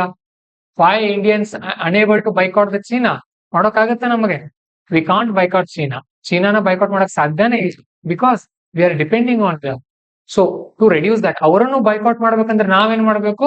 ನಾವು ಬೆಳಿಬೇಕು. ದಟ್ ಈಸ್ ವೈ ಅದು ತುಂಬಾ important. We have to reach a position where we can be able to boycott the ಚೀನಾನ ಬೈಕಾಟ್ ಮಾಡೋ ಲೆವೆಲ್ಗೆ ನಾವು ಬೆಳೆದಾಗ ಮಾತ್ರ ನಾವು ಏನಾಗ್ಬೋದು? ವಿಶ್ವಗುರು ಆಗ್ಬಹುದು, ಇಲ್ಲ ಅಂದ್ರೆ ಆಗಲ್ಲ. ಓಕೆ, ನೆನ್ಪಿಟ್ಕೊಳ್ರಿ. ಸೊ ಅದು ಯಾವಾಗ ಆಗುತ್ತೆ? When we can beat China, when we stop communal disharmony. ಏನು ಸಮಾಜದಲ್ಲಿ ಕೋಮುವಾದ ಅನ್ನೋದಿದೆಯಲ್ಲ ಅದನ್ನ ಕಡಿಮೆ ಮಾಡಿ ಎಲ್ಲರೂ ಸಾಮರಸ್ಯದಿಂದ ಉದ್ಯೋಗ ಕೆಲಸ ಅಂತ ಮಾಡೋಕ್ ಸ್ಟಾರ್ಟ್ ಮಾಡಿದ್ರೆ ಬೆಳಿತೀವಿ ನಾವು. ಹಾ, ಎರಡು ಧರ್ಮಗಳ ನಡುವಿನ ಜಗಳ ಸೊಸೈಟಿನಲ್ಲಿ ಕಲಿತೀರಿ. ಇಂಡಿಯನ್ ಸೊಸೈಟಿ ಅಂತ ಒಂದು ಚಾಪ್ಟರ್ ಇದೆ ಅದ್ರ ಬಗ್ಗೆ, ನಿಮ್ಗೆಲ್ರಿಗೂ ಗೊತ್ತಿರ್ಬೇಕು ಅದು. ನೀವು ಮುಂದೆ ಆಫೀಸರ್ ಆದ್ರೆ ಅನ್ಕೊಳ್ಳೋಣ, ನಿಮ್ಮ ಧರ್ಮದವರು ಜಗಳ ಆಡಕ್ ಸ್ಟಾರ್ಟ್ ಮಾಡಿದ್ರೆ ನೀವು ಹೋಗಿ ನಮ್ ಧರ್ಮದವ್ರ ಇದಾರೆ ನಾನೇನ್ ಮಾಡಲ್ಲ ಸುಮ್ನೆ ಇರ್ತೀನಿ ಅಂದ್ರೆ ಅಲ್ವಾ? You should be neutral. ನಿಮಗೆ ನೀವು ಆಫೀಸರ್ಸ್ ಆದ್ಮೇಲೆ ಯಾವುದೇ ಧರ್ಮ ಇಲ್ಲ, ಯು ಆರ್ ಜಸ್ಟ್ ಇಂಡಿಯನ್, ಭಾರತೀಯ ಅಷ್ಟೇ, ನೆನಪಿರ್ಲಿ. And you are not even Kannadiga also. IAS ಅಧಿಕಾರಿಗಳಾದ್ರಿ ಅಂದ್ರೆ you are just Indian. But ನಾವು ಕನ್ನಡಿಗರಾಗಿರ್ತೀವಿ, ನೀವು ಆಫೀಸರ್ ಆಗಿರ್ರಿ, ನಡೆಯುತ್ತೆ. Okay, we have to have that regional. ಅದು ಬರುತ್ತೆ ನಿಮಗೆ ರೀಸನಲಿಸಮ್. ಇಂಟರ್ವ್ಯೂನಲ್ಲಿ ಕೇಳ್ಬಿಡ್ತಾರೆ ಏನಂತ ಅಂದ್ರೆ, in Karnataka Bengaluru people are torturing the Hindi people, what will you say? ಏನ್ ಹೇಳ್ತೀರಿ ನೀವು ಅದ್ರ ಬಗ್ಗೆ ಅಂತ ಕೇಳ್ತಾರೆ. Sir, it is wrong thing. In Karnataka every one should talk in Kannada only, so our Kannada people are good ಅಂತ ಹಾಗೆ ಹೇಳೋ ಆಗಿಲ್ಲ. Your answer should be balanced. ಎಲ್ಲರನ್ನು ತಗೊಂಡು ಹೋಗ್ಬೇಕು. ಓಕೆ, ಹೇಳ್ತೀವಿ ಅದ್ರ ಬಗ್ಗೆ, ಮುಂದೆ ಕಲಿತೀರಿ ನೀವು, ಸರಿನಾ? Then rising imports despite domestic production of end products. ನೋಡ್ರಿ, ರೈಸಿಂಗ್ ಇಂಪೋರ್ಟ್ಸ್, ಆ ವಾಕ್ಯ ನೋಡ್ರಿ, ಅರ್ಥ ಮಾಡ್ಕೊಡ್ರಿ ಕನ್ನಡ ಸ್ಟೂಡೆಂಟ್ಸ್. ಯಾವ ತರ ಇದೆ ಅಂದ್ರೆ, ರೈಸಿಂಗ್ ಇಂಪೋರ್ಟ್ಸ್ ಕಾಮ ಇದೆ. ಏನಿದ್ರೆ ಅರ್ಥ? ಇಂಪೋರ್ಟ್ಸ್ ಅಂದ್ರೆ ಏನು? ಆಮದು. ರೈಸಿಂಗ್ ಅಂತ ಅಂದ್ರೆ ಹೆಚ್ಚಾಗ, ಅಂದ್ರೆ ಆಮದು ಜಾಸ್ತಿ ಆಗ್ತಾ ಇದೆ. ಆಮೇಲೆ ಮತ್ತೆ ಬ್ರೇಕ್ ಕಾಮ ಕೊಡ್ತಾರೆ ಅವರು. ಡೆಸ್ಪೈಟ್, ಆದ್ರೂ ಕೂಡ, despite domestic production of end products. ನಮ್ಮ ಭಾರತ ಡೊಮೆಸ್ಟಿಕ್ ಪ್ರಾಡಕ್ಟ್ ಗಳನ್ನ ತಯಾರು ಮಾಡ್ತಾ ಇದೆ, ಆದ್ರೂ ಕೂಡ ಏನಾಗ್ತಾ ಇದೆ? ಇಂಪೋರ್ಟ್ ಜಾಸ್ತಿ ಆಗ್ತಾ ಇದೆ. ಇಂಗ್ಲಿಷ್ ನಲ್ಲಿ ವಾಕ್ಯ ರಚನೆ ಹೀಗಿರುತ್ತೆ. ನಾವು ಕನ್ನಡದಲ್ಲಿ ಹೇಗೆ ಬರಿತೀವಿ? ಭಾರತದಲ್ಲಿಯೇ ಉತ್ಪಾದನೆ ಮಾಡುತ್ತಿದ್ದರೂ ಕೂಡ ಆಮದು ಜಾಸ್ತಿ ಹೆಚ್ಚಾಗುತ್ತಿದೆ ಅಂತ ಬರಿತೀವಿ. ಬಟ್ ಇಂಗ್ಲಿಷ್ ಅವ್ರು ಹೇಗೆ ಕೊಡ್ತಾರೆ? ರೈಸಿಂಗ್ ಇಂಪೋರ್ಟ್ಸ್ ಕಾಮ despite domestic production of end products. ಈ ತರ ಓದೋಕ್ ಕಲಿಬೇಕು ನೀವು. ಓಕೆ, ಅಂದಾಗ ನಿಮ್ಗೆ ಇಂಗ್ಲಿಷ್ ಬರ್ತಾ ಬರ್ತಾ ಹೋಗುತ್ತೆ. ನಮ್ಗೇನ್ ಬರ್ತಿರ್ಲಿಲ್ಲ ಇದು, UPSC ಸ್ಟಡಿ ಮಾಡೋಕ್ ಬಂದ್ಮೇಲೆ ಕಲ್ತಿದೀವಿ ನಾವ್ ಇದನ್ನೆಲ್ಲ. ಆಮೇಲೆ ಮತ್ತೆ ಮೂರನೇ ಪಾಯಿಂಟ್ ನೋಡಿದಾಗ, ಸ್ಟ್ರಾಟಜಿಕ್ ಅಪಾರ್ಚುನಿಟಿ. ಸ್ಟ್ರಾಟಜಿಕ್ ಅಪಾರ್ಚುನಿಟಿ ಹೇಗೆ? With global firm looking beyond China. ಕೆಲವೊಂದು ಕಂಪನಿಗಳು ಚೀನಾ ಬಿಟ್ಟು ಬೇರೆ ಬೇರೆ ದೇಶದಲ್ಲಿ ಉತ್ಪಾದನೆ ಮಾಡಕ್ ನೋಡ್ತಾ ಇದ್ದಾರೆ. ಗ್ಲೋಬಲ್ ಫರ್ಮ್ಸ್, ಗ್ಲೋಬಲ್ ಅಂದ್ರೆ ಜಾಗತಿಕ, ಫರ್ಮ್ಸ್ ಅಂತ ಅಂದ್ರೆ ಸಂಸ್ಥೆಗಳು ಅಥವಾ ಕಂಪನಿಗಳು. ಅವಾಗ ನಾವು ಅದಕ್ಕೆ ಸಪೋರ್ಟ್ ಮಾಡಬಹುದು. Then leveraging India's competitive advantage. ಭಾರತದಲ್ಲಿರುವಂತಹ ಸ್ಪರ್ಧಾತ್ಮಕತೆಯನ್ನ ನಮ್ಮ ಹತೋಟಿಗೆ ತೆಗೆದುಕೊಳ್ಳೋದ್ ಮುಖಾಂತರ. Okay, how India is cost effective. Bharat cost effective ಇದೆ ಅಂದ್ರೆ ನಮ್ದು, ಫಾರ್ ಎಕ್ಸಾಂಪಲ್ ಕೂಡ ನೋಡೋಣ, ಭಾರತ ಬೇರೆ ದೇಶಗಳು ಜಾಸ್ತಿ ಖರ್ಚು ಮಾಡಿದ್ರೆ ಭಾರತ ಕಡಿಮೆ ಖರ್ಚು ಮಾಡುತ್ತೆ. ಯಾವ್ದಕ್ಕೆ?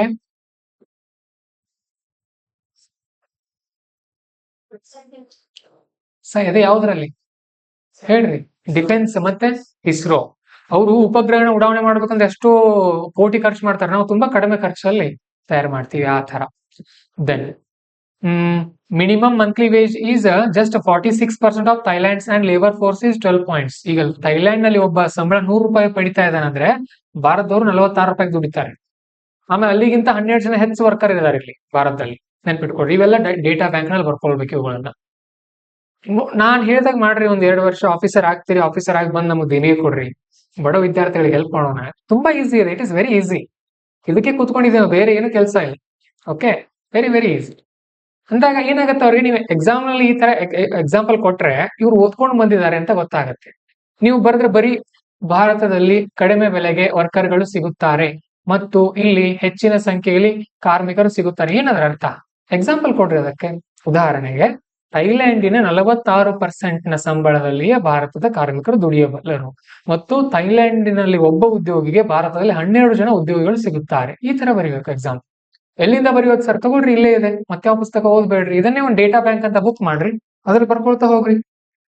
ಸರಿ, ಚಾಲೆಂಜಸ್ ಏನಿದೆ ನಮಗೆ? What are the challenges?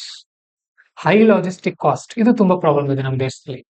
Okay, so ಅದಕ್ಕೊಂದು ಎಕ್ಸಾಂಪಲ್ ಅಂತ ಅಂದ್ರೆ, ಸ್ಮಾರ್ಟ್ ಫೋನ್ ಚೈನಾದಲ್ಲಿ $1 ಕಡಿಮೆ ಖರ್ಚಾದ್ರೆ ಟ್ರಾನ್ಸ್ಪೋರ್ಟ್ಗೆ, ಭಾರತದಲ್ಲಿ $8 ಖರ್ಚು ಅದರದೇ ಬರ್ತಾ ಇದೆ. Okay, transportation cost. ದೆನ್ $8 ಅಂದ್ರೆ ಎಷ್ಟಾಯ್ತದು? ಅರೌಂಡ್ 650 to 700 rupees ಆಯ್ತದು. ನೋಡ್ರಿ, ಟ್ರಾನ್ಸ್ಪೋರ್ಟೇಷನ್ ಖರ್ಚು ಎಷ್ಟು ಬರ್ತಾ ಇದೆ. Then global oligopoly in components. ಏನಿದು? Example Japan benefits from a strong R&D. Taiwan advanced through US support and knowledge transfer. ಏನಾಗಿದೆ ಅಂತ ಅಂದ್ರೆ ಕೆಲವೊಂದು ದೇಶಗಳು ಮಾತ್ರ ಏನಾಗಿವೆ ಟಾಪ್ ಆಗ್ತಾ ಇದೆ. ಒಲಿಗೋಪೋಲಿ. ಒಂದೇ ನಿಮಿಷ ಆ ಪದದ ಅರ್ಥ ನೋಡ್ಬೇಕಾಗಿತ್ತು ನಾನು. ನೋಡ್ರಿ, ಆ ಒಂದ್ ಯಾವ್ದೋ ಪದ ನಿಮ್ಗೆ ಅರ್ಥ ಆಗ್ಲಿಲ್ಲ ಅಂದ್ರೆ ಅದನ್ನ ಬಿಟ್ಟು ಮುಂದಕ್ಕೆ ಹೋಗ್ಬೇಡ್ರಿ, ಅದನ್ನ ತಿಳ್ಕೊಂಡ್ರೆ ಹೋಗ್ರಿ.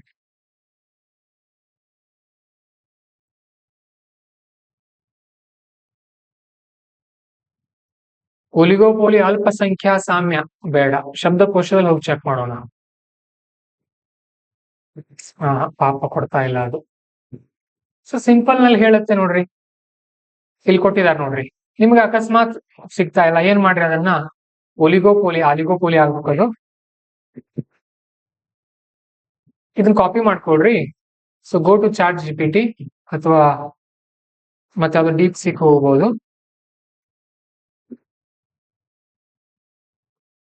ಎಕ್ಸ್ಪ್ಲೇನ್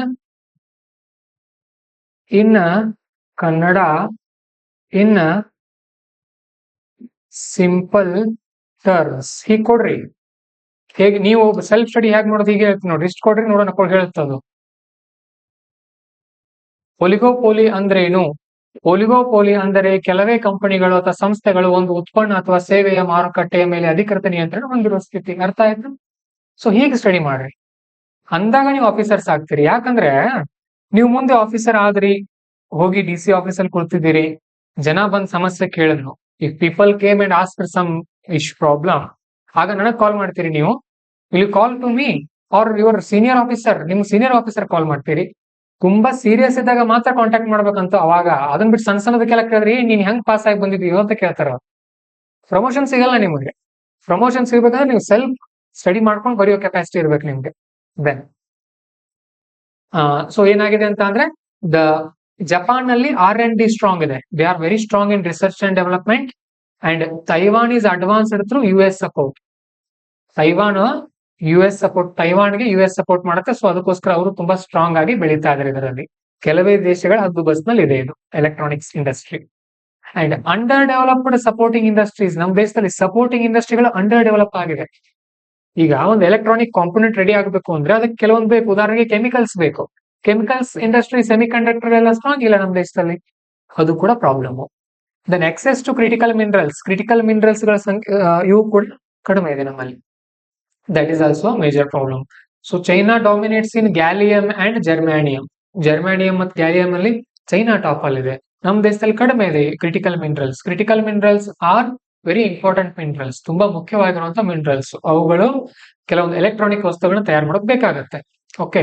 ಅಂಡ್ ಸ್ಕಿಲ್ಡ್ ಫೋರ್ಸ್ ಕೂಡ ಕಡಿಮೆ ಇದೆ ನಮ್ಮ ದೇಶದಲ್ಲಿ. Okay. Engineers are coming, but engineers are not that much skilled. Skill ಇಲ್ಲ ಅವರಲ್ಲಿ, ಅದು ಕೂಡ ಒಂದು ಸಮಸ್ಯೆ. ಅರ್ಥ ಆಗ್ತಾ ಇದೆ? ಹೀಗೆ ಥಿಂಕ್ ಮಾಡಿ ಮೇನ್ ಸೆನ್ಸರ್ ಬರೀಬೇಕು. ಪ್ಯಾರಾಗ್ರಾಫ್ ಅಲ್ಲ, ಪಾಯಿಂಟ್ ವೈಸ್ ಬರೀಬೇಕು. ಹಾಗಾದ್ರೆ ಪರಿಹಾರ ಏನಿದಕ್ಕೆ? ಏನೇನ್ ಸಮಸ್ಯೆಗಳು ನೋಡಿದ್ವಿ ನೋಡ್ರಿ, ಅದನ್ನ ಸೇರಿಸಿನ ಪರಿಹಾರ ಅಷ್ಟೇ. ಅಲ್ಲಿ ಇಲ್ಲಿ ಏನೇನ್ ಈ ಚಾಲೆಂಜಸ್ ಏನಿತ್ತಲ್ಲ, ಈ ಚಾಲೆಂಜ್ ಗಳಿಗೆ ಪರಿಹಾರ, ಇವುಗಳಿಗೆ ಸಾಲ್ವ್ ಮಾಡಿದ್ರೆ ಪರಿಹಾರ. ಅದನ್ನೇ ಕನ್ಕ್ಲೂಷನ್ ಅಲ್ಲಿ ಬರ್ದು. Then we have equalisation levy. Very important topic.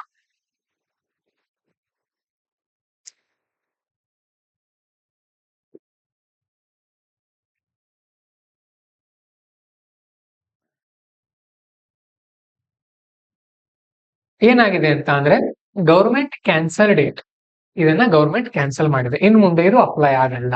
ಸರಿ, ಹಾಗಾದ್ರೆ what is this? What is this equalisation levy?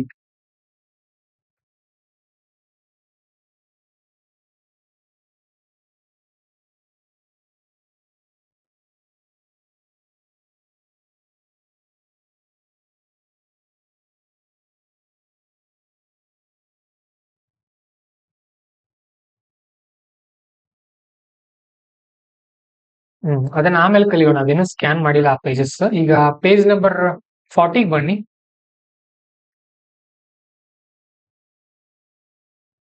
ಕೋಲ್ ಸೆಕ್ಟರ್ ಬಗ್ಗೆ ನೋಡೋಣ.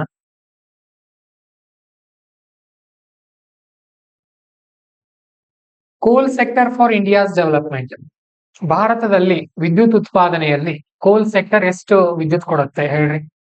ಕೋಲ್ ನಿಂದ ವಿದ್ಯುತ್ ಎಷ್ಟು ಉತ್ಪಾದನೆ ಮಾಡ್ತೀವಿ? ಒಂದು 10%, 20, 30? ಅರೌಂಡ್ 45%. ಉಷ್ಣ ವಿದ್ಯುತ್ ಸ್ಥಾವರಗಳಿಂದ we produce around 45% of electricity. ನೆನ್ಪಿಟ್ಕೊಡ್ರಿ. Okay, why it is in news? ಯಾಕೆ ಅದು ಸುದ್ದಿಯಲ್ಲಿದೆ ಅಂತ ಅಂದ್ರೆ, India achieved historic milestone by surpassing 1 billion ton of coal production in March 2025. 2025 March ನಲ್ಲಿ ಭಾರತ 1 ಬಿಲಿಯನ್ ಟನ್ ಏನ್ ಮಾಡಿದೆ? ಕೋಲ್ ಅನ್ನ ಪ್ರೊಡ್ಯೂಸ್ ಮಾಡಿದೆ. ಗಣಿಯಿಂದ ತೆಗೆದು ಪ್ರೊಡ್ಯೂಸ್ ಮಾಡಿದೆ. ಸರ್ಪಾಸ್ ಅಂದ್ರೆ ಏನು? ದಾಟು. 1 ಬಿಲಿಯನ್ ಟನ್ ಅನ್ನು ದಾಟಿದೆ ಅಂತ ಅರ್ಥ. ಮೈಲ್ ಸ್ಟೋನ್ ಅಂದ್ರೆ ಮೈಲುಗಲ್ಲು. 1 ಬಿಲಿಯನ್ ಟನ್ ಅಂದ್ರೆ ಎಷ್ಟು? 1 ಬಿಲಿಯನ್ ಟನ್ ಅಂದ್ರೆ ಎಷ್ಟು? 100 ಕೋಟಿ ಟನ್. ಓಕೆ. 1 ಬಿಲಿಯನ್ ಡಾಲರ್ ಅಂದ್ರೆ ರುಪೀಸ್ ನಲ್ಲಿ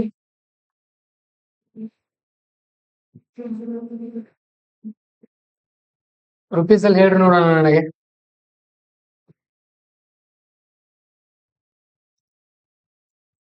8,500. 1 ಬಿಲಿಯನ್. ಹೇಗೆ ಲೆಕ್ಕ ಆಯ್ತಿದು ನೋಡ್ರಿ. $1 ಇಸ್ ಈಕ್ವಲ್ ಟು 85 ರುಪೀಸ್, 85 ರೂಪಾಯಿ. ಈಗ ನಾನೇನ್ ಮಾಡ್ತೀನಿ? 1 ಬಿಲಿಯನ್ ಡಾಲರ್, $1 ಬಿಲಿಯನ್ ಅಂತ ಹೇಳ್ತಾ ಇದಾರೆ ಅವರು. ಸೊ ಇದಕ್ಕೆ ನಾವೇನ್ ಅನ್ಬೋದು? 85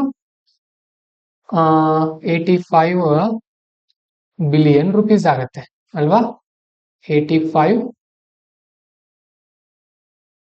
ರುಪೀಸ್ ಹಾಕ್ತೀನಿ, ಬಿಲಿಯನ್ ಅಂತ ಬರಿತೀನಿ. ಸೊ ಬಿಲಿಯನ್ ಅಂದ್ರೆ ಎಷ್ಟು? 100 ಕೋಟಿ. ಸೊ ರುಪೀಸ್ ಇಡ್ತೀನಿ, 85 ಇಡ್ತೀನಿ, 100 ಬರಿತೀನಿ. ಸೊ 8,500 ಕೋಟಿ ಆಯ್ತಲ್ಲ ಲೆಕ್ಕ. ಆ ತರ ಮಾಡ್ರಿ, ಕಲೀರಿ ಇವುಗಳನ್ನೆಲ್ಲ. ಕನ್ವರ್ಸೇಷನ್ ನಮ್ಗೆ ಈ ತರ ಕಲಿಸಿದ್ದು ಫಸ್ಟ್ ಇಯರ್ PUC ನಲ್ಲಿ 2012 ಜೂನ್ ನಲ್ಲಿ. PUC ನಲ್ಲಿ ನಮ್ ಫಿಸಿಕ್ಸ್ ಸರ್ ಹೇಳ್ಕೊಟ್ಟಿದ್ರು ಕನ್ವರ್ಸೇಷನ್ ಈ ತರ ಈಸಿಯಾಗಿ ಮಾಡ್ಬೇಕು ಅಂತ. ಸರಿನಾ? ಅಲ್ಲಿದೆ, ಅವನ್ನೆಲ್ಲ ತೆಗೆದು ಹಾಕೋದು. ಸಿಂಪಲ್ ಆಗಿ ಕಲೀರಿ ಅವುಗಳನ್ನೆಲ್ಲ. ದೆನ್ ಸೊ ಒಂದು ದಾಟಿದೆ. ಈಗ ನೋಡೋಣ ಏನ್ ಬಂದಿದೆ ಸುದ್ದಿಯಲ್ಲಿ. Enactment government initiative driving success in coals. ಇದೊಂದು ಸಕ್ಸಸ್ ನಮಗೆ. ಒಂದು ದಿನಕ್ಕೆ 1 ಬಿಲಿಯನ್ ಟನ್ ಹೊರಗೆ ತೆಗಿತೀವಿ ಅಂದ್ರೆ, ಸಾರಿ, ಒಂದು ತಿಂಗಳಲ್ಲಿ 1 ಬಿಲಿಯನ್ ಟನ್ ಉತ್ಪಾದನೆ ಆಗತ್ತೆ. It is a big achievement. ಯಾವ ತರ ಆಯ್ತು?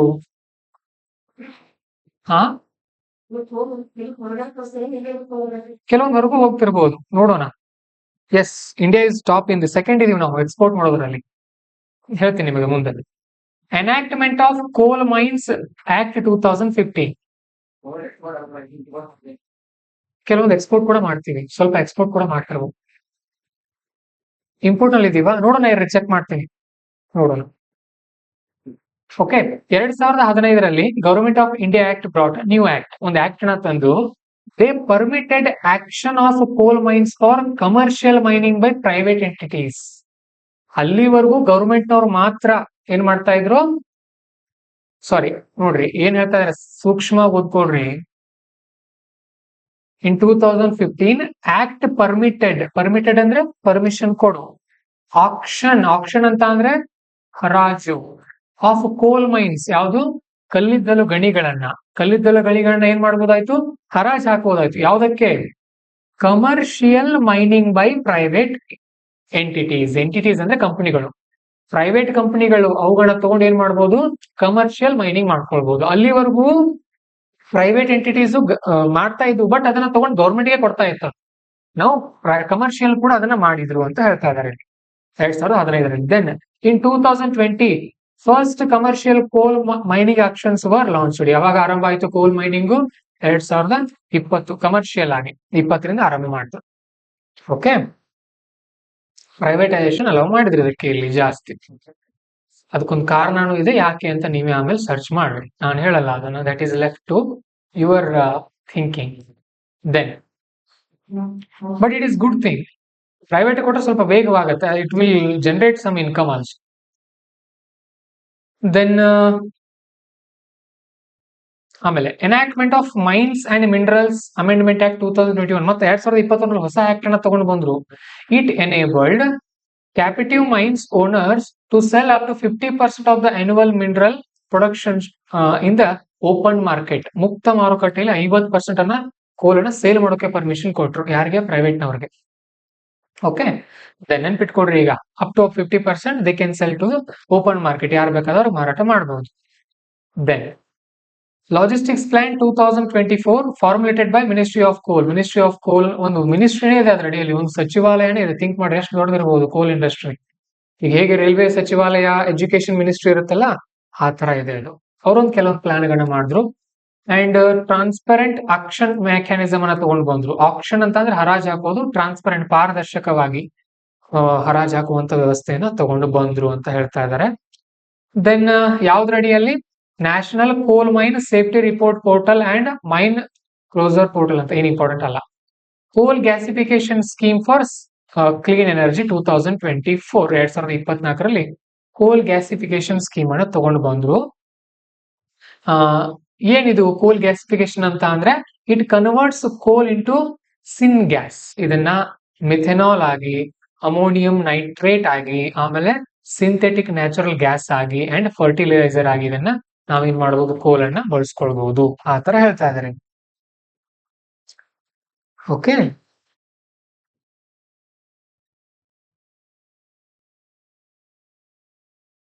ಎಸ್ ನಿಖಿಲ್ ಅವರು ಹೇಳ್ತಾರೆ. Yes, very good Nikhil. India is second largest producer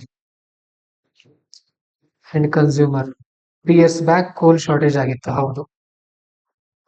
mission coking ಕೋಲ್ ಅನ್ನುವಂಥದ್ದನ್ನ ಮಾಡಿದ್ದಾರೆ. Mission coking coal means aims to enhance coking coal supply to the steel sector.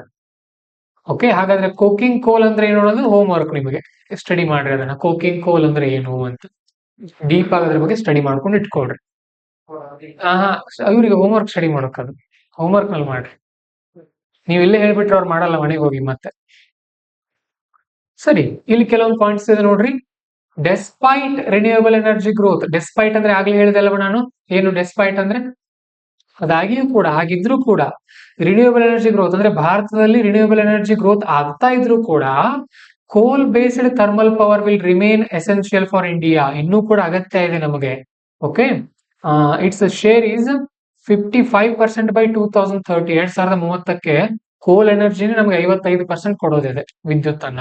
ಆಮೇಲೆ 2047ಕ್ಕೆ 27%, ಆಮೇಲೆ ಕಡಿಮೆ ಮಾಡೋರಿದೀವಿ ಇದನ್ನ. Okay, remember this. ಕಲ್ಲಿದ್ದಲಿಂದಾನೆ ಅರೌಂಡ್ 55% ವಿದ್ಯುತ್ ಉತ್ಪಾದನೆ ಆಗುತ್ತೆ ನಮ್ಮ ದೇಶದಲ್ಲಿ. ಇದ್ರ ಬಗ್ಗೆನೂ ಕೂಡ ಕೇಳಿದ್ರು ರೀಸೆಂಟ್ ಇನ್ ಪ್ರಿಲಿಮ್ಸ್. ಪ್ರಿಲಿಮ್ಸ್ ಅಲ್ಲಿ ಈ ತರ ಕೇಳ್ತಾರೆ ಅವರು ಸ್ಟೇಟ್ಮೆಂಟ್ ಗಳನ್ನ. ದೆನ್ ನ್ಯಾಷನಲ್ ಕೋಲ್ ಇಂಡೆಕ್ಸ್ ಅಂತ ಒಂದಿದೆ.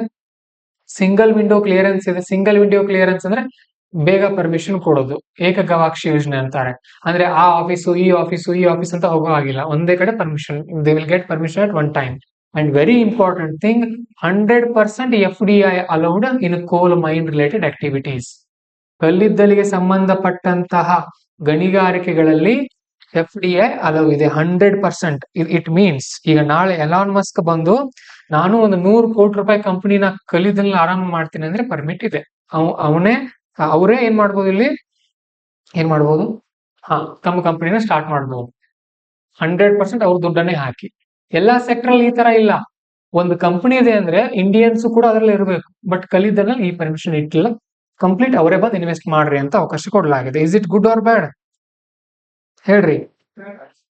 ಯಾಕೆ ಮತ್ ಬ್ಯಾಡ್ ಇದ್ರೆ ಗವರ್ಮೆಂಟ್ ಯಾಕೆ ಪರ್ಮಿಷನ್ ಕೊಡುತ್ತೆ? ಯಾಕೆ ಪರ್ಮಿಷನ್ ಕೊಡುತ್ತೆ ಹೇಳ್ರಿ? It is good. ನೋ, ಎಷ್ಟೋ ಜನರಿಗೆ ಉದ್ಯೋಗ ಸಿಗುತ್ತೆ, ಹೊಸ ಟೆಕ್ನಾಲಜಿ ಬರುತ್ತೆ, ಆಮೇಲೆ ಕಲಿದ್ರೆ ಇನ್ನೂ ಜಾಸ್ತಿ ಉತ್ಪಾದನೆ ಮಾಡ್ತೀವಿ ನಾವು. ಹಾಗೆ ಅದು.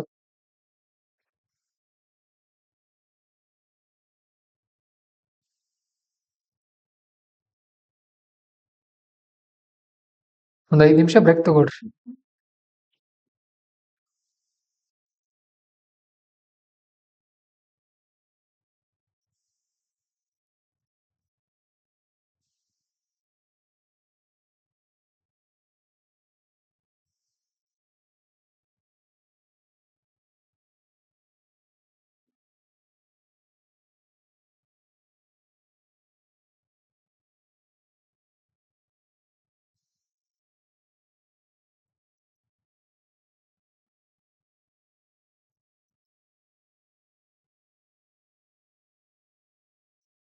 ಹೇಳ್ರಿ, ಒಂದೇ ನಿಮಿಷ.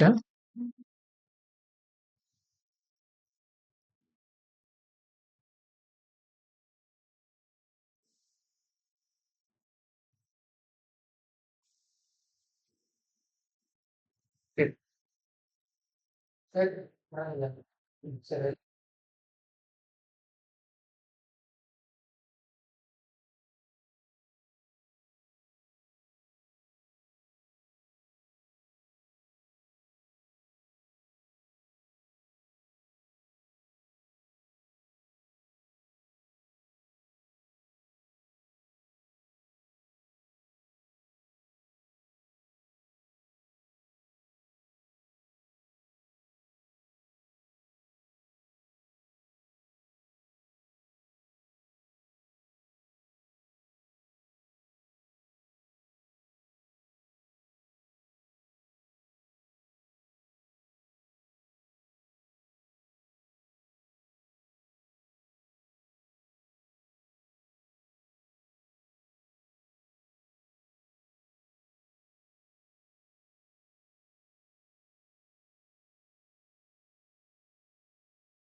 ಆನ್ಲೈನ್ ಸ್ಟೂಡೆಂಟ್ಸ್ ಕಾಲ್ ವಾಯ್ಸ್ ಬರಲಿಲ್ಲ ಅಂದ್ರೆ ಕಾಲ್ ಮಾಡ್ಬೇಕು ನಮಗೆ. I have to repeat again, ಮತ್ತೆ ರಿಪೀಟ್ ಮಾಡ್ಬೇಕು ಇದನ್ನ. ಆನ್ಲೈನ್ ಅವ್ರು ರಿಪೀಟ್ ಮಾಡ್ತೀನಿ, ಆಫ್ಲೈನ್ ಅವ್ರು ಕಣ್ ಮುಚ್ಕೊಡ್ರಿ ಇಲ್ಲಿ ಇವರು. ಆನ್ಲೈನ್ ಸ್ಟೂಡೆಂಟ್ ನೋಡಿ 100 ಆಯ್ತು. UNFCC ಅವರು United Nations framework convention on climate change ಅಂತ ಒಂದಿದೆ.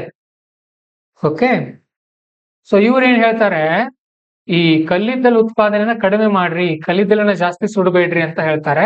But India said no, we have to use that also. ನಾವು ಕಲ್ಲಿದ್ದಲು ಕೂಡ ಬಳಸಲೇಬೇಕಾಗತ್ತಂತ ಅವ್ರು ಹೇಳ್ತಾರೆ.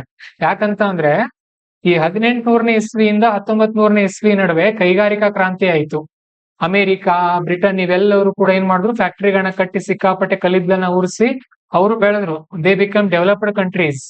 ಈಗ ಏನ್ ಹೇಳ್ತಾ ಇದಾರೆ, ಭಾರತದವ್ರು ನೀವು ಕಲ್ಲಿದ್ದಲನ್ನ ಕಡಿಮೆ ಉತ್ಪಾದನೆ ಮಾಡ್ರಿ ಅಂತ ಹೇಳ್ತಾ ಇದಾರೆ. ಸೊ ಇದರಿಂದ ಏನಾಗುತ್ತೆ, ನಮ್ಮ ದೇಶದ ಬೆಳವಣಿಗೆ ಹಾನಿ ಆಗುತ್ತೆ. ಸೊ ಹಾಗಾಗಿ ನಾವು ಕಲ್ಲಿದ್ದಲನ್ನ ಇನ್ನೂ ಬಳಸ್ತೀವಿ ಅಂತಾನೆ ಭಾರತ ಸರ್ಕಾರ ಹೇಳಿದೆ. ಸರಿ, ಅದಾದ್ಮೇಲೆ ಕಲ್ಲಿದ್ದಲ ಬಗ್ಗೆ ನಾವು ನೋಡೋದಾದ್ರೆ, ಭಾರತ 46% ವಿದ್ಯುತ್ ಭಾರತದಲ್ಲಿ ಕಲ್ಲಿದ್ದಲಿನಿಂದ ಉತ್ಪಾದನೆ ಆಗುತ್ತೆ. ಇಂಪೋರ್ಟ್ ಕೂಡ ಕಡಿಮೆ ಆಗ್ತಾ ಇದೆ ನಾವು ಉತ್ಪಾದನೆ ಮಾಡ್ತಾ ಇರೋದ್ರಿಂದ. ಆಮೇಲೆ ಈ ಎನರ್ಜಿ ಡಿಮ್ಯಾಂಡ್ ಏನಿದೆಯಲ್ಲ, ವಿದ್ಯುತ್ ಶಕ್ತಿಯ ಬೇಡಿಕೆ, ಅದರ ಪೂರೈಕೆ ಕಲ್ಲಿದ್ದಲಿನಿಂದ ಚೆನ್ನಾಗಿ ಆಗ್ತಾ ಇದೆ ಅಂತ ಹೇಳ್ತಾ ಇದ್ದಾರೆ. Then development of coal producing regions. Coal sector contributes around 70,000 crore annually through royalties, GST. ಆಮೇಲೆ ಇದರಿಂದ ಕಲ್ಲಿದ್ದಲಿನ ಸೆಕ್ಟರ್ ನಿಂದ ಭಾರತ ಸರ್ಕಾರಕ್ಕೆ ಪ್ರತಿ ವರ್ಷ 70,000 ಕೋಟಿ ರೂಪಾಯಿ ಬರ್ತಾ ಇದೆ. ನೋಡ್ರಿ, ಡೇಟಾ ಬ್ಯಾಂಕ್ ಬುಕ್ ಅಲ್ಲಿ ಬರ್ಕೊಡ್ರಿ ಇದನ್ನ. ಆಮೇಲೆ ಇಂಥದ್ದೆಲ್ಲ ನೀವೇ ಬರ್ಕೊಳ್ಬೇಕು, ಎಲ್ಲದಕ್ಕೂ ನಾನು ಹೇಳಲ್ಲ. 46%, ಇದು 8% ಏನು ಇಂಪಾರ್ಟೆಂಟ್ ಅಲ್ಲ, ದಿಸ್ 70,000 crore ಇಂಪಾರ್ಟೆಂಟ್. ಸರಿ, ದೆನ್ ಜಾಬ್ ಕ್ರಿಯೇಷನ್, 5 ಲಕ್ಷ ವರ್ಕರ್ಗಳಿಗೆ ಜಾಬ್ ಕೊಟ್ಟಿದೆ, ವೆರಿ ಇಂಪಾರ್ಟೆಂಟ್. 350 ಕೋಲ್ ಮೈನ್ಸ್ ಇದೆ ನಮ್ಮ ದೇಶದಲ್ಲಿ, 350 ಕಲ್ಲಿದ್ದಲು ಗಣಿಗಳಿವೆ. ಓಕೆ, ಆಮೇಲೆ ನಮ್ಮ ದೇಶದ ರೈಲ್ವೆ ಫ್ರೈಟ್, ರೈಲ್ವೆ ಸರಕು ಸಾಗಾಣಿಕೆಯಲ್ಲಿ 50% ಇದೆ. 50% ಕಲ್ಲಿದ್ದಲೇ ಸಾಗಾಣಿಕೆ ಆಗುತ್ತೆ ಸರಕು ಸಾಗಾಣಿಕೆಯಲ್ಲಿ. ಗೂಡ್ಸ್ ಟ್ರೈನ್ ಇದೆಯಲ್ಲ, ಅದರಲ್ಲಿ 50% ಕಲ್ಲಿದ್ದಲು ಟ್ರೈನ್ಗಳೇ. Then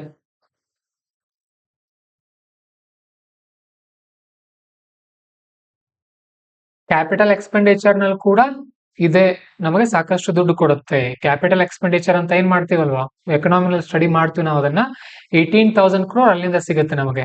and corporate social responsibility ನಲ್ಲೂ ಕೂಡ every year around 600 crore rupees come from this sector. Okay, ಏನ್ ಕಾರ್ಪೊರೇಟ್ ಸೋಷಿಯಲ್ ರೆಸ್ಪಾನ್ಸಿಬಿಲಿಟಿ ಅಂತ ಅಂದ್ರೆ, ಪ್ರೈವೇಟ್ ಕಂಪನಿ ಇದೆ ಅನ್ಕೊಳ್ರಿ, ಇದೊಂದು ಪ್ರೈವೇಟ್ ಕಂಪನಿ.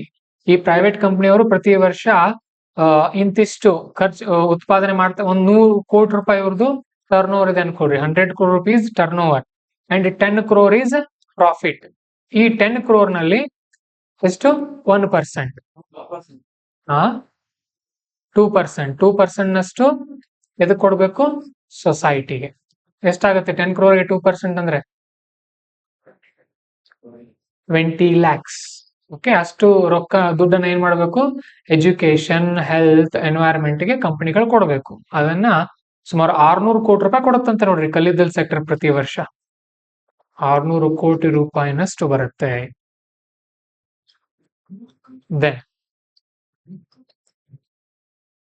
ಮತ್ತೆ ಕೆಲವೊಂದು ಇಂಪಾರ್ಟೆಂಟ್ ಪಾಯಿಂಟ್ಸ್ ಇದೆ. ಈಗ ಪ್ರಿಲಿಮ್ಸ್ ಅಲ್ಲಿ ಎಲ್ಲಿಂದ ಪ್ರಶ್ನೆಗಳು ಬರುತ್ತೆ ಅಂದ್ರೆ ಇಲ್ಲಿಂದಾನೆ. ಅದು ಕೆಲವರು ಮತ್ತೆ PT 365 ಅಂತ ತಕೊಂಡು ಕೂತ್ಕೊಳ್ತಾರೆ ಆಮೇಲೆ ಲಾಸ್ಟ್ ಅಲ್ಲಿ. ಇಲ್ಲೇ ಮೊದಲು ಪರ್ಫೆಕ್ಟ್ ಆಗ್ರಿ, ಇಲ್ಲೇ ಕೊಟ್ಟಿದ್ದಾರೆ ನೋಡಿ ಸಾಕಷ್ಟು point. India holds 5th largest ಕೋಲ್ reserves globally.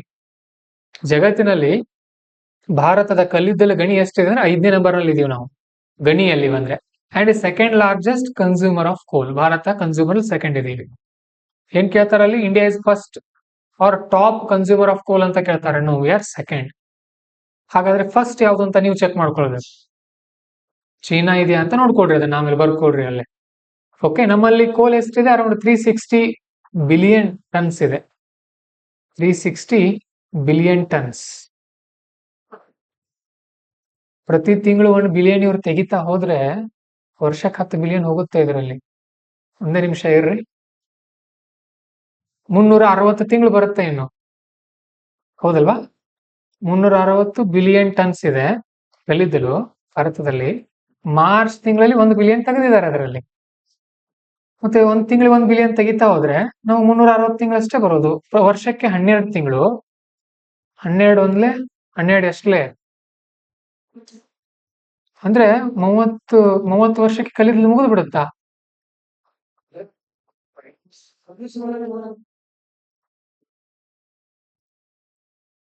Total estimated reserves of ಕೋಲ್.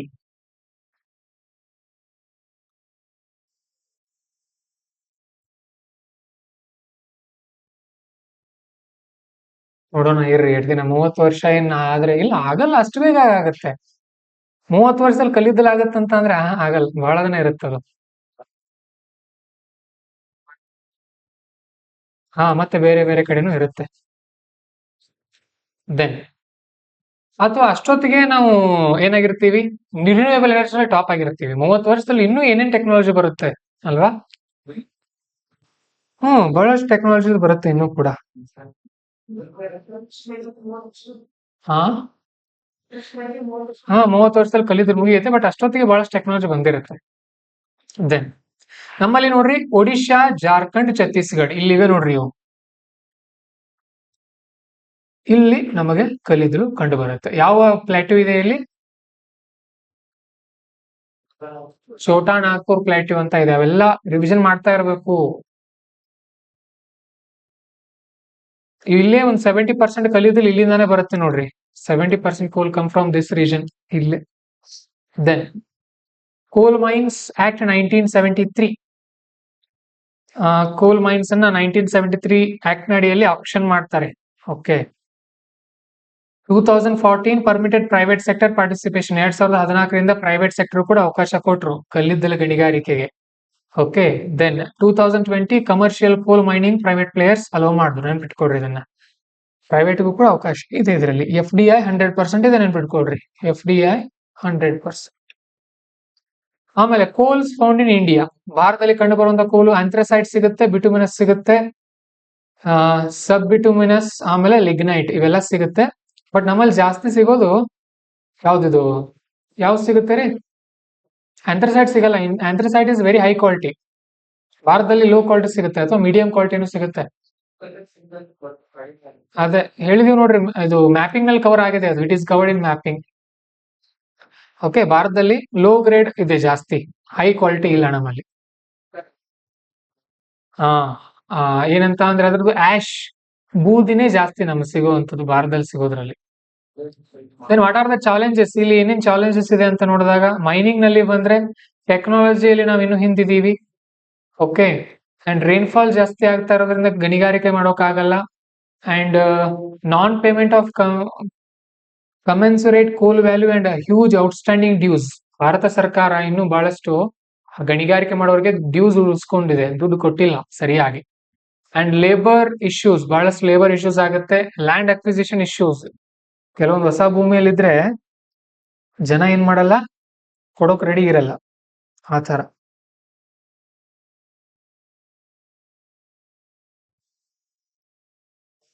ಎಸ್ ನಿಖಿಲ್. ಹೈ ಆಶ್ ಕಂಟೆಂಟ್ ಇದೆ, ನೆನ್ಪಿಟ್ಕೊಡ್ರಿ. ಭಾರತದ ಕಲ್ಲಿದ್ದಲಿನಲ್ಲಿ ಬೂದಿ ಜಾಸ್ತಿ ಇದೆ. ಆಮೇಲೆ ಇವೆಲ್ಲ ಗ್ಯಾಸಸ್ ಮತ್ತೆ ಪೊಲ್ಯೂಟೆಂಟ್ಸ್ ಎಲ್ಲ ರಿಲೀಸ್ ಆಗುತ್ತೆ. ಎಲ್ಲ ರಿಲೀಸ್ ಆಗುತ್ತೆ, ತಲೆ ಕೆಡ್ಸ್ಕೊಳಕ್ ಹೋಗ್ಬೇಡ್ರಿ. ಕಲ್ಲಿದ್ದಲಿನಿಂದ ಏನೇನ್ ರಿಲೀಸ್ ಆಗತ್ತೆ ಅಂದ್ರೆ ಎಲ್ಲ ರಿಲೀಸ್ ಆಗತ್ತಂತ ಹಾಕ್ಬಿಡ್ರಿ ಸಾಕು.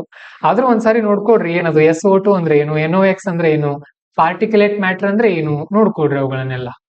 ಓಕೆ. ಪಾರ್ಟಿಕ್ಯುಲೇಟ್ ಮ್ಯಾಟರ್ ಅಂದ್ರೆ ಒಂಥರ ಅದು ಏನದು, ಪಾರ್ಟಿಕಲ್ಸ್, ಕಣಗಳು, ಅವೆಲ್ಲ ಇರುತ್ತೆ ಅದರಲ್ಲಿ. ಕ್ಯಾಡ್ಮಿಯಂ ಇರುತ್ತೆ, ಆರ್ಸೆನಿಕ್ ಇರುತ್ತೆ, ಮರ್ಕ್ಯುರಿ, ಆಶ್, ಲೈಡ್ ಇರುತ್ತೆ. Then we have national programme for dairy development. ದೇಶದಲ್ಲಿರುವಂತಹ ಡೈರಿ ಡೆವಲಪ್ಮೆಂಟ್ಗೆ ಭಾರತ ಸರ್ಕಾರ ಪ್ಲಾನ್ ಮಾಡಿದೆ. ಏನ್ ಪ್ಲಾನ್ ಅದು ನೋಡೋಣ. NPDD ಅಂತ ಒಂದು ಪ್ರೋಗ್ರಾಮ್ ಮಾಡಿದೆ, ಯೂನಿಯನ್ ಕ್ಯಾಬಿನೆಟ್ ಅಪ್ರೂವ್ ಮಾಡಿದೆ ಅದನ್ನ. ಸೊ ಏನ್ ಹಾಗಾದ್ರೆ ಇದು, they are planning to establish 10,000 new dairy cooperative societies. ನೋಡ್ರಿ, ಈ ಡೈರಿ ಅಂದ್ರೆ ಬರೆಯೋ book, this is book.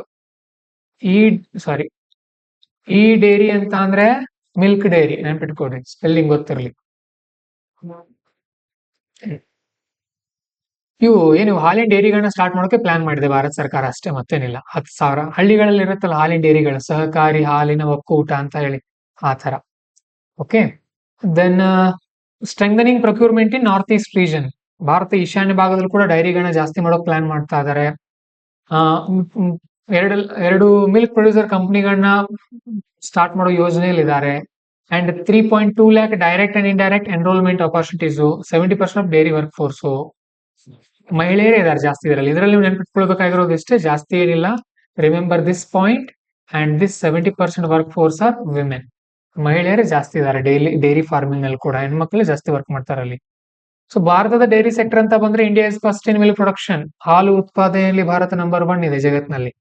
Okay, 25% milk ಇಲ್ಲೇ ಉತ್ಪಾದನೆ ಆಗುತ್ತೆ ಜಗತ್ತಿನ ಹಾಲು. ಓಕೆ, 5% ಕಾಂಟ್ರಿಬ್ಯೂಷನ್ ಇನ್ ನ್ಯಾಷನಲ್ ಎಕನಾಮಿ. ಭಾರತದ ಇದು ಹಣಕಾಸಿಗೆ ಇದರಿಂದ ಒಂದು 5% ದುಡ್ಡು ಬರುತ್ತೆ. ₹100 ಭಾರತ ಗಳಿಸ್ತಾ ಇದೆ ಅಂದ್ರೆ ₹5 ಎಲ್ಲಿಂದ ಬರುತ್ತೆ? ಈ ಡೈರಿ ಸೆಕ್ಟರ್ ನಿಂದ ಬರುತ್ತೆ.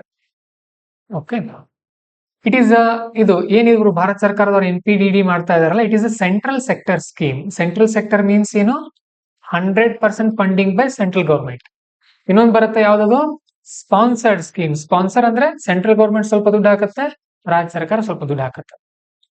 And dairy is a single largest agriculture commodity. ನಮ್ಮ ದೇಶದಲ್ಲಿ ಅತಿ ದೊಡ್ಡ ಒಂದು ಕಮೋಡಿಟಿ. ಇದು ಕಮೋಡಿಟಿ ಅಂದ್ರೆ ಸರಕು, ಹಾಲು.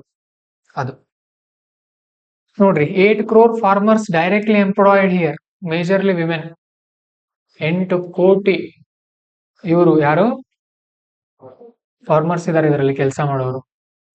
And 5.62 CAGR robust growth in milk production.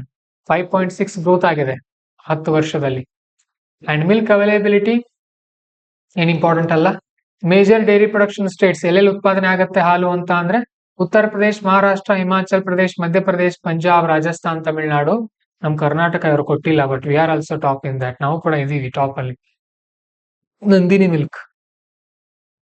Okay, ಜಾಸ್ತಿ ಉತ್ಪಾದನೆ ಆಗ್ತಾ ಇರೋದ್ರಿಂದಾನೇ ವಿ ಆರ್ ಗಿವಿಂಗ್ ಪೌಡರ್ ಹಾಲ್ ಮಿಲ್ಕ್ ಟು ದ ಸ್ಟೂಡೆಂಟ್ಸ್. ಮಕ್ಕಳಿಗೆ ಕೊಡ್ತಾ ಇದಾರೆ. ಯಾಕೆ? ಉತ್ಪಾದನೆ ಜಾಸ್ತಿ ಆಗ್ತಾ ಇದೆ ಇಲ್ಲೂ ಕೂಡ. ಓಕೆ, ದೆನ್ ಇಂಪ್ಲಿಮೆಂಟಿಂಗ್ ಏಜೆನ್ಸಿ ಯಾರು ಇಂಪ್ಲಿಮೆಂಟ್ ಮಾಡ್ತಾರೆ ಇದನ್ನ? Department of animal husbandry and dairying. Ministry of fisheries, animal husbandry and dairying ಆ ಒಂದು ಮಿನಿಸ್ಟ್ರಿಯಲ್ಲಿ ಬರುತ್ತೆ. ನೋಡ್ರಿ, ಮೀನುಗಾರಿಕೆ ಮತ್ತು ಪಶುಸಂಗೋಪನೆ ಇವು ಸೇರಿನ ಒಂದು ಸಚಿವಾಲಯ ಇದೆ, ಒಂದು ಮಿನಿಸ್ಟ್ರಿ ಇಸ್ ದೇರ್. ಅವರು ನಿರ್ವಹಣೆ ಮಾಡ್ತಾರೆ ಅದನ್ನ. ಆಬ್ಜೆಕ್ಟಿವ್ಸ್ ಅಂದ್ರೆ ಅದನ್ನ ಇಂಪ್ರೂವ್ಮೆಂಟ್ ಮಾಡೋದಷ್ಟೇ. ಹಾಲಿನ ಉತ್ಪಾದನೆ ಜಾಸ್ತಿ ಮಾಡೋಕ್ ಮಾಡ್ತಾ ಇದ್ದಾರೆ. ಇದರಲ್ಲಿ ಮತ್ತೆ ಉಳಿದಿರೋ ಪಾಯಿಂಟ್ಸ್ ಅನ್ನ ನೋಡಿದಾಗ ಅಷ್ಟೊಂದೇನು ಇಂಪಾರ್ಟೆಂಟ್ ಪಾಯಿಂಟ್ ಕಂಡು ಬರ್ತಾ ಇಲ್ಲ ಇಲ್ಲಿ. ಈ ಡೈರಿ ಇನ್ಫ್ರಾಸ್ಟ್ರಕ್ಚರ್ ನ ಇಂಪ್ರೂವ್ಮೆಂಟ್ ಮಾಡೋದು, ಮೂಲ ಸೌಕರ್ಯ ವ್ಯವಸ್ಥೆಯನ್ನ. And dairying through cooperatives, Japan international cooperative agency ತರ ಈ ಸಹಕಾರಿ ಒಕ್ಕೂಟಗಳ ಮುಖಾಂತರ ಈ ಹಾಲಿನ ಉತ್ಪಾದನೆ ಜಾಸ್ತಿ ಮಾಡೋ ಪ್ಲಾನ್ ಮಾಡ್ತಾ ಇದಾರೆ ಅಷ್ಟೇ. ಆಮೇಲೆ role of cooperatives in dairy sector ಅಂತ ಅಂದ್ರೆ, ಹೌದು, ಅದರಿಂದ ಏನಾಗುತ್ತೆ? ಅನುಕೂಲ ಆಗುತ್ತೆ. ಒಕ್ಕೂಟ, ಸಹಕಾರಿ ಒಕ್ಕೂಟಗಳಿದ್ದಾಗ ಒಬ್ರಿಗೊಬ್ರು ಚೆನ್ನಾಗಿ ಬೆಳವಣಿಗೆ ಮಾಡ್ತಾ ಹೋಗ್ತಾರೆ. ಸರಿ, then challenges in dairy sector. ಇಲ್ಲಿ ಏನೇನ್ ಸವಾಲುಗಳು ನಮಗಿದೆ ಅಂದ್ರೆ, ಲೋ ಪ್ರೊಡಕ್ಟಿವಿಟಿ ಇದೆ. ಲೋ ಪ್ರೊಡಕ್ಟಿವಿಟಿ ಅಂತ ಅಂದ್ರೆ lower milk production per animal. ಒಂದು ಅನಿಮಲ್ ಹಾಲು ಕೊಡೋದು ಕಡಿಮೆ ಕೊಡುತ್ತೆ ಹಾಲು. ದೆನ್ ಇನ್ಫಾರ್ಮಲ್ ಅಂಡ್ ಅನ್ಆರ್ಗನೈಸ್ಡ್, ಒಂದು ಸಿಸ್ಟಮೆಟಿಕ್ ಆಗಿ ಇಲ್ಲ, ಇದು ಹೇಗ್ ಬೇಕು ಆ ತರ ಇದೆ. ಕ್ವಾಲಿಟಿ ಇಶ್ಯೂಸ್, ಕ್ವಾಲಿಟಿ ಕಡಿಮೆ ಇದೆ. ಅಡಲ್ಟ್ರೇಷನ್, ಹಾಲಿನಲ್ಲಿ ಕೆಲವೊಂದು ಏನ್ ಮಾಡ್ತಾರೆ, ಒಂದೊಂದ್ ಕಡೆ ಕೆಮಿಕಲ್ಸ್ ಕೂಡ ಹಾಕ್ತಾರೆ. Animal health and breeding services.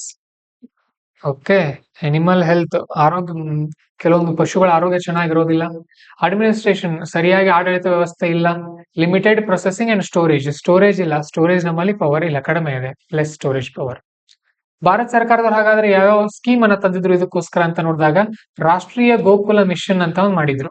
ಈ 2025 ಪ್ರಿಲಿಮ್ಸ್ ಅಲ್ಲಿ ಕೇಳಿದ್ದಾರೆ ಇದ್ರ ಬಗ್ಗೆ ಪ್ರಶ್ನೆಯನ್ನ. ಓಕೆ, ಸೊ ಯಾಕಂದ್ರೆ ಇಂಡಿಜಿನಸ್ ಕ್ಯಾಟಲ್ಸ್ ಅನ್ನ ಡೆವಲಪ್ಮೆಂಟ್ ಮಾಡೋಕೆ. ಇಂಡಿಜಿನಸ್ ಅಂದ್ರೆ ದೇಶೀಯ, ನಮ್ ದೇಶದ. ಅಲ್ಲೇನ್ ಕೇಳಿದ್ರು ಅವರು? ಓನ್ಲಿ ಕೌ ಅಂತ ಕೇಳಿದ್ರು. ಓನ್ಲಿ ಕೌ ಅಲ್ಲ, ಕೆಟಲ್ಸ್ ಅಂದ್ರೆ ಎಲ್ಲ ಬಂತು, ಎಮ್ಮೆ, ಹಸು ಎಲ್ಲ ಬರುತ್ತೆ ಅದರಲ್ಲಿ. ದೆನ್ ವೈಟ್ ರೆವಲ್ಯೂಷನ್ 2.0 ಮಾಡಿದ್ರು 2024ರಲ್ಲಿ ಸ್ಟಾರ್ಟ್ ಮಾಡಿದ್ದಾರೆ. ವೈಟ್ ರೆವಲ್ಯೂಷನ್ ಅಂದ್ರೆ ಕ್ಷೀರ ಕ್ರಾಂತಿ ಅಂತ ಕರಿತೀವಿ ನಾವು, ಹಾಲು. ದೆನ್ ಡೈರಿ ಎಂಟರ್ಪ್ರಿನರ್ಶಿಪ್, ಅದ್ರ ಬಗ್ಗೆ ಇದೆ. Livestock health disease control programme ಅದನ್ನ ಮಾಡಿದ್ರು. ಅಂಡ್ ಲೈವ್ ಸ್ಟಾಕ್ ಅಂದ್ರೂ ಕೂಡ ಪ್ರಾಣಿಗಳು ಅಥವಾ ಸಾಕು ಪ್ರಾಣಿಗಳು. Then animal husbandry infrastructure development fund ಅನ್ನು ಕೂಡ ಭಾರತ ಸರ್ಕಾರ ಮಾಡಿದೆ. They are not that much important.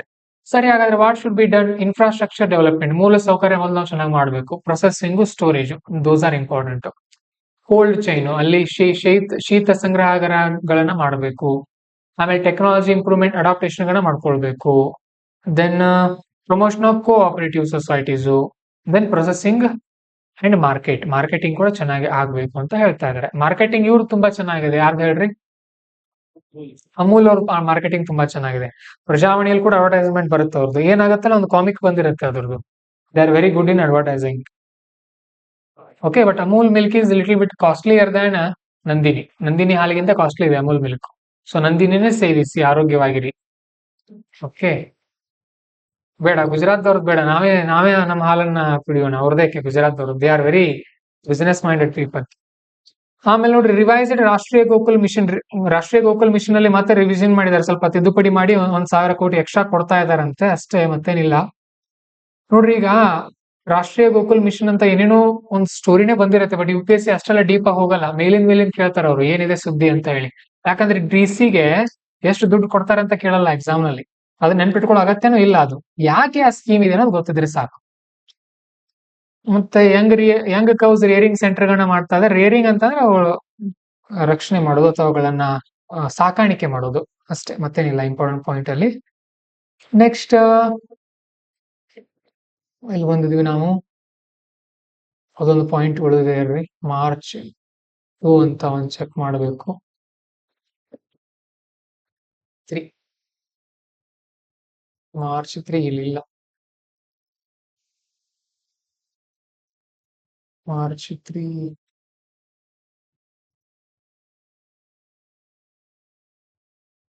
S, equalisation levy ಬಗ್ಗೆ ಹೇಳ್ತಾ ಇದ್ನಲ್ಲ ನಾನು. ಎಸ್, ಏನಾಗಿದೆ ಇತ್ತೀಚೆಗೆ, ಇದು ಭಾರತ ಸರ್ಕಾರ ಇದನ್ನ ರದ್ದು ಮಾಡಿದೆ. ಪೇಜ್ ನಂಬರ್ 30ಕ್ಕೆ ಬನ್ನಿ, 31ಕ್ಕೆ ಬನ್ನಿ. ಸೊ ಏನ್ ಈಕ್ವಲೈಸೇಷನ್ ಲೆವಿ ಅಂತ ಅಂದ್ರೆ, ನೋಡಿ ಸಿಂಪಲ್ ಆಗಿ ಹೇಳ್ತೀನಿ ನಿಮಗೆ.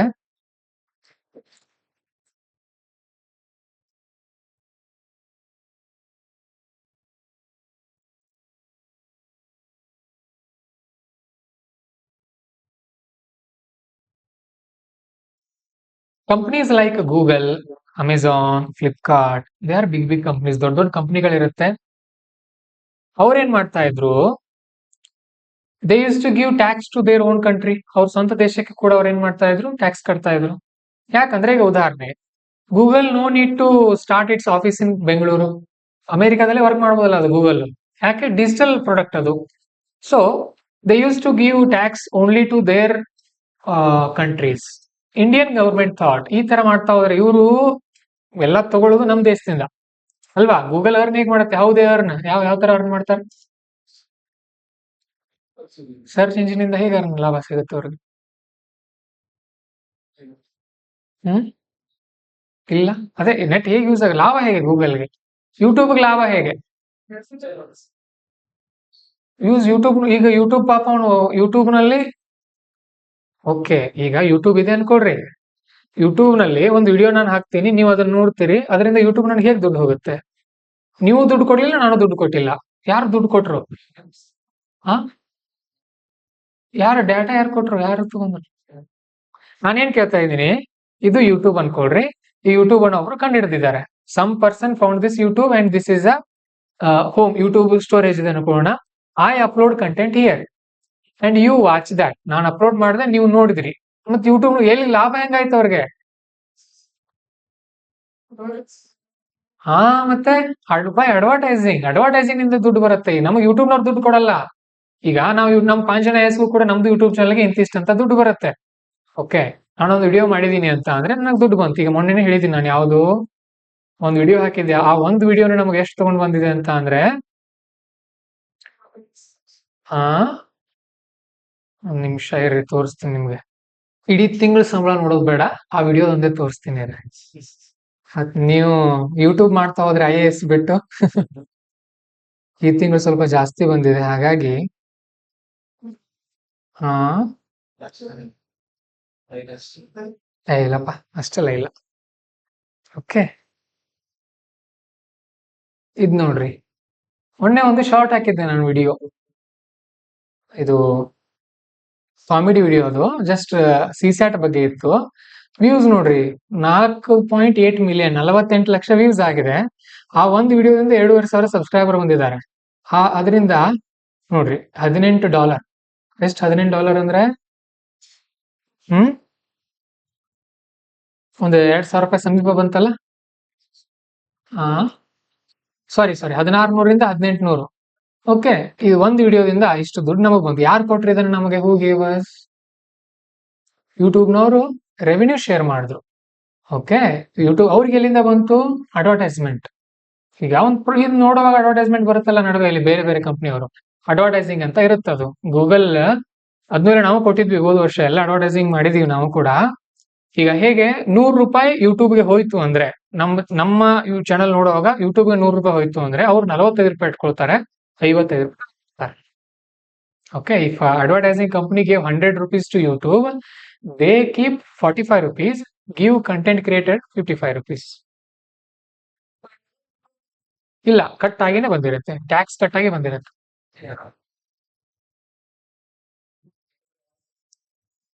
ಕಡಿಮೆ ಬರ್ತಾ ಇತ್ತು, ಅವಾಗ ರೆವೆನ್ಯೂ ಕಡಿಮೆ ಇತ್ತು. ಆ ತರ 2015-16 ನಂತರ ಇದು ಸ್ಟಾರ್ಟ್ ಆಗಿರೋದು ಜಾಸ್ತಿ.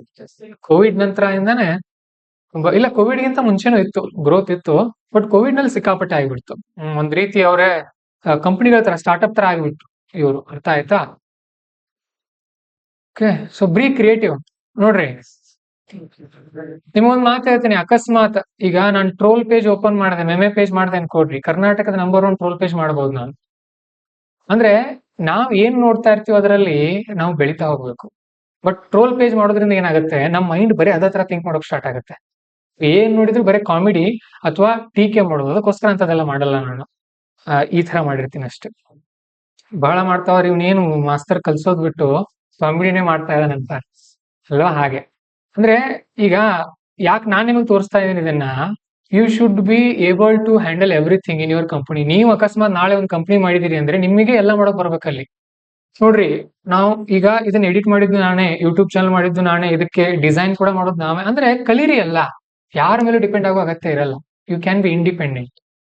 ಸರಿನಾ? ನೋಡೋಣ ಒಂದ್ಸಾರಿ ಇದನ್ನ.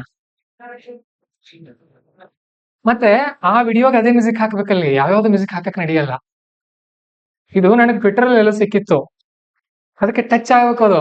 ಅದ್ ನೋಡ್ರಿ ಏನಾಗಿದೆ, ಅದ್ ಎಲ್ಲಿದೆ ಹೇಳ್ರಿ ಹಾಡೋದು? ಯಾವ ಪಿಕ್ಚರ್ ನಿಂದ ಹಾಡೋದು?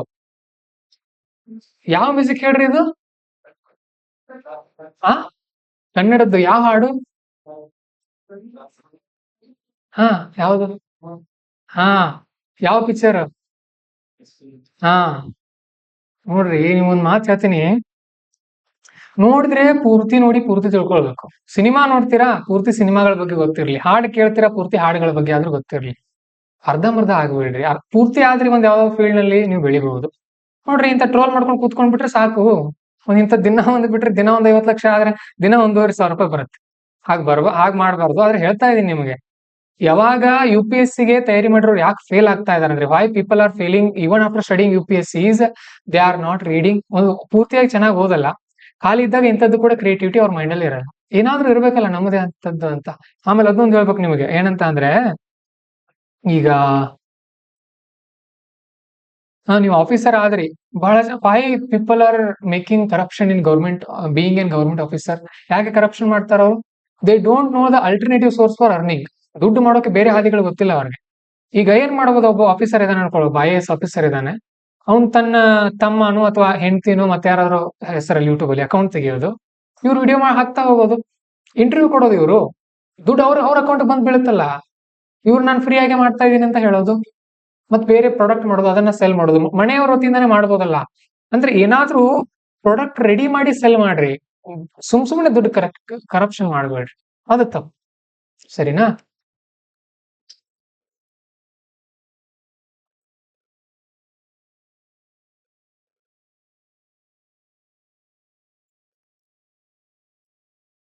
ನೋಡ್ರಿ ಈ ತರ.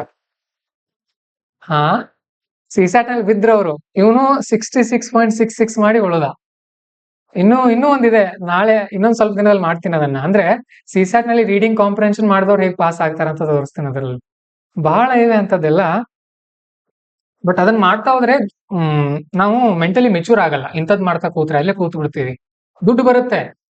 ಆಕ್ಚುಲಿ ನಾವು ಪಾಂಜನಾಯಸಿದ ಮೊದಲ ಹೆಸರು ಬೇರೆನೇ ಇತ್ತಿದ್ರದ್ದು. ನ್ಯೂಸ್ ಚಾನಲ್ ಬಗ್ಗೆ ಹೇಳ್ತಾ ಇದ್ವಲ್ಲ ಏನೇನೋ, ಅದರಿಂದ ಆರೋಗ್ಯ ಹಾಳಾಗಕ್ ಹೋಗುತ್ತೆ. ಆರೋಗ್ಯ ಹಾಳಾಗಬಾರ್ದು. ಹೆಲ್ತ್ ಈಸ್ ಇಂಪಾರ್ಟೆಂಟ್ ಮೊದಲು. Mentally we should be very strong and good. Equalisation levy ಬಗ್ಗೆ ಹೇಳ್ತಾ ಇದ್ದೀನಲ್ಲ, ಸೊ ಏನ್ ಹೇಳ್ತಾ ಇದ್ದೀನಿ ನಿಮಗೆ, ಹಾ, they give tax to their home countries. ಅವರು ಕೊಡ್ತಾರೆ, ನಮಗ್ ಕೊಡಲ್ಲ, ಇಲ್ಲಿ ನಮಗ್ ಕೊಡಲ್ಲ. ಅದಕ್ಕೆ ಭಾರತ ಸರ್ಕಾರ ಏನ್ ಹೇಳ್ತು, you are earning from Indian rupee, ಭಾರತೀಯರ ದುಡ್ಡಿನಿಂದ ನೀವು ಗಳಿಸ್ತಾ ಇದ್ದೀರಿ, so you have to pay tax here also, ನೀವು ಇಲ್ಲೂ ಕೂಡ ಪೇ ಮಾಡಬೇಕು. ಆ ಟ್ಯಾಕ್ಸ್ ಅನ್ನ ಏನಂತ ಕರೆದ್ರು, equalisation levy. Now that tax got cancelled, ಈಗ ಅದನ್ನು ಕೂಡ ಕ್ಯಾನ್ಸಲ್ ಮಾಡಿದ್ದಾರೆ. ನೋಡೋಣ ಯಾಕೆ ಮಾಡಿದ್ರು, ಏನಾಯ್ತು ಅಂತ. So it was introduced in 2016, 2016ರಲ್ಲಿ ಇಂಟ್ರೊಡ್ಯೂಸ್ ಮಾಡಿದಿರೋದನ್ನ, ಅಲ್ಲಿಗಿಂತ ಮುಂಚೆ ಇರಲಿಲ್ಲ ಅದು. So taxing digital transactions, income accruing to foreign e-commerce companies from India. E-commerce ಕಂಪನಿಗಳಿರುತ್ತಲ್ಲ, ಅವ್ರಿಗೆ ಭಾರತದಿಂದ ಅರ್ನ್ ಮಾಡ್ತದೆ, ಅವ್ರಿಗೆ ಮಾಡಿದ್ರು. This covers income from advertising also, advertising ಇಂದ. ಓಕೆ, ಅಡ್ವರ್ಟೈಸಿಂಗ್ ಕೂಡ ಕಾಸ್ಟ್ಲಿ ಇದೆ, ಅಷ್ಟು ಈಸಿ ಇಲ್ಲ ಅದು. But YouTube advertising is not that much costly. YouTube advertising ಏನು ಅಷ್ಟೊಂದು ಕಾಸ್ಟ್ಲಿ ಇಲ್ಲ.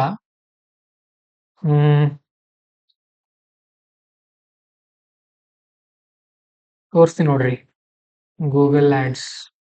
ಹೋದ ವರ್ಷ ಪಾಂಜನಾಯಸ್ ಆರಂಭ ಆಗುವಾಗ ನಾನೇ ಮಾಡಿದ್ದೆ ಅದನ್ನ.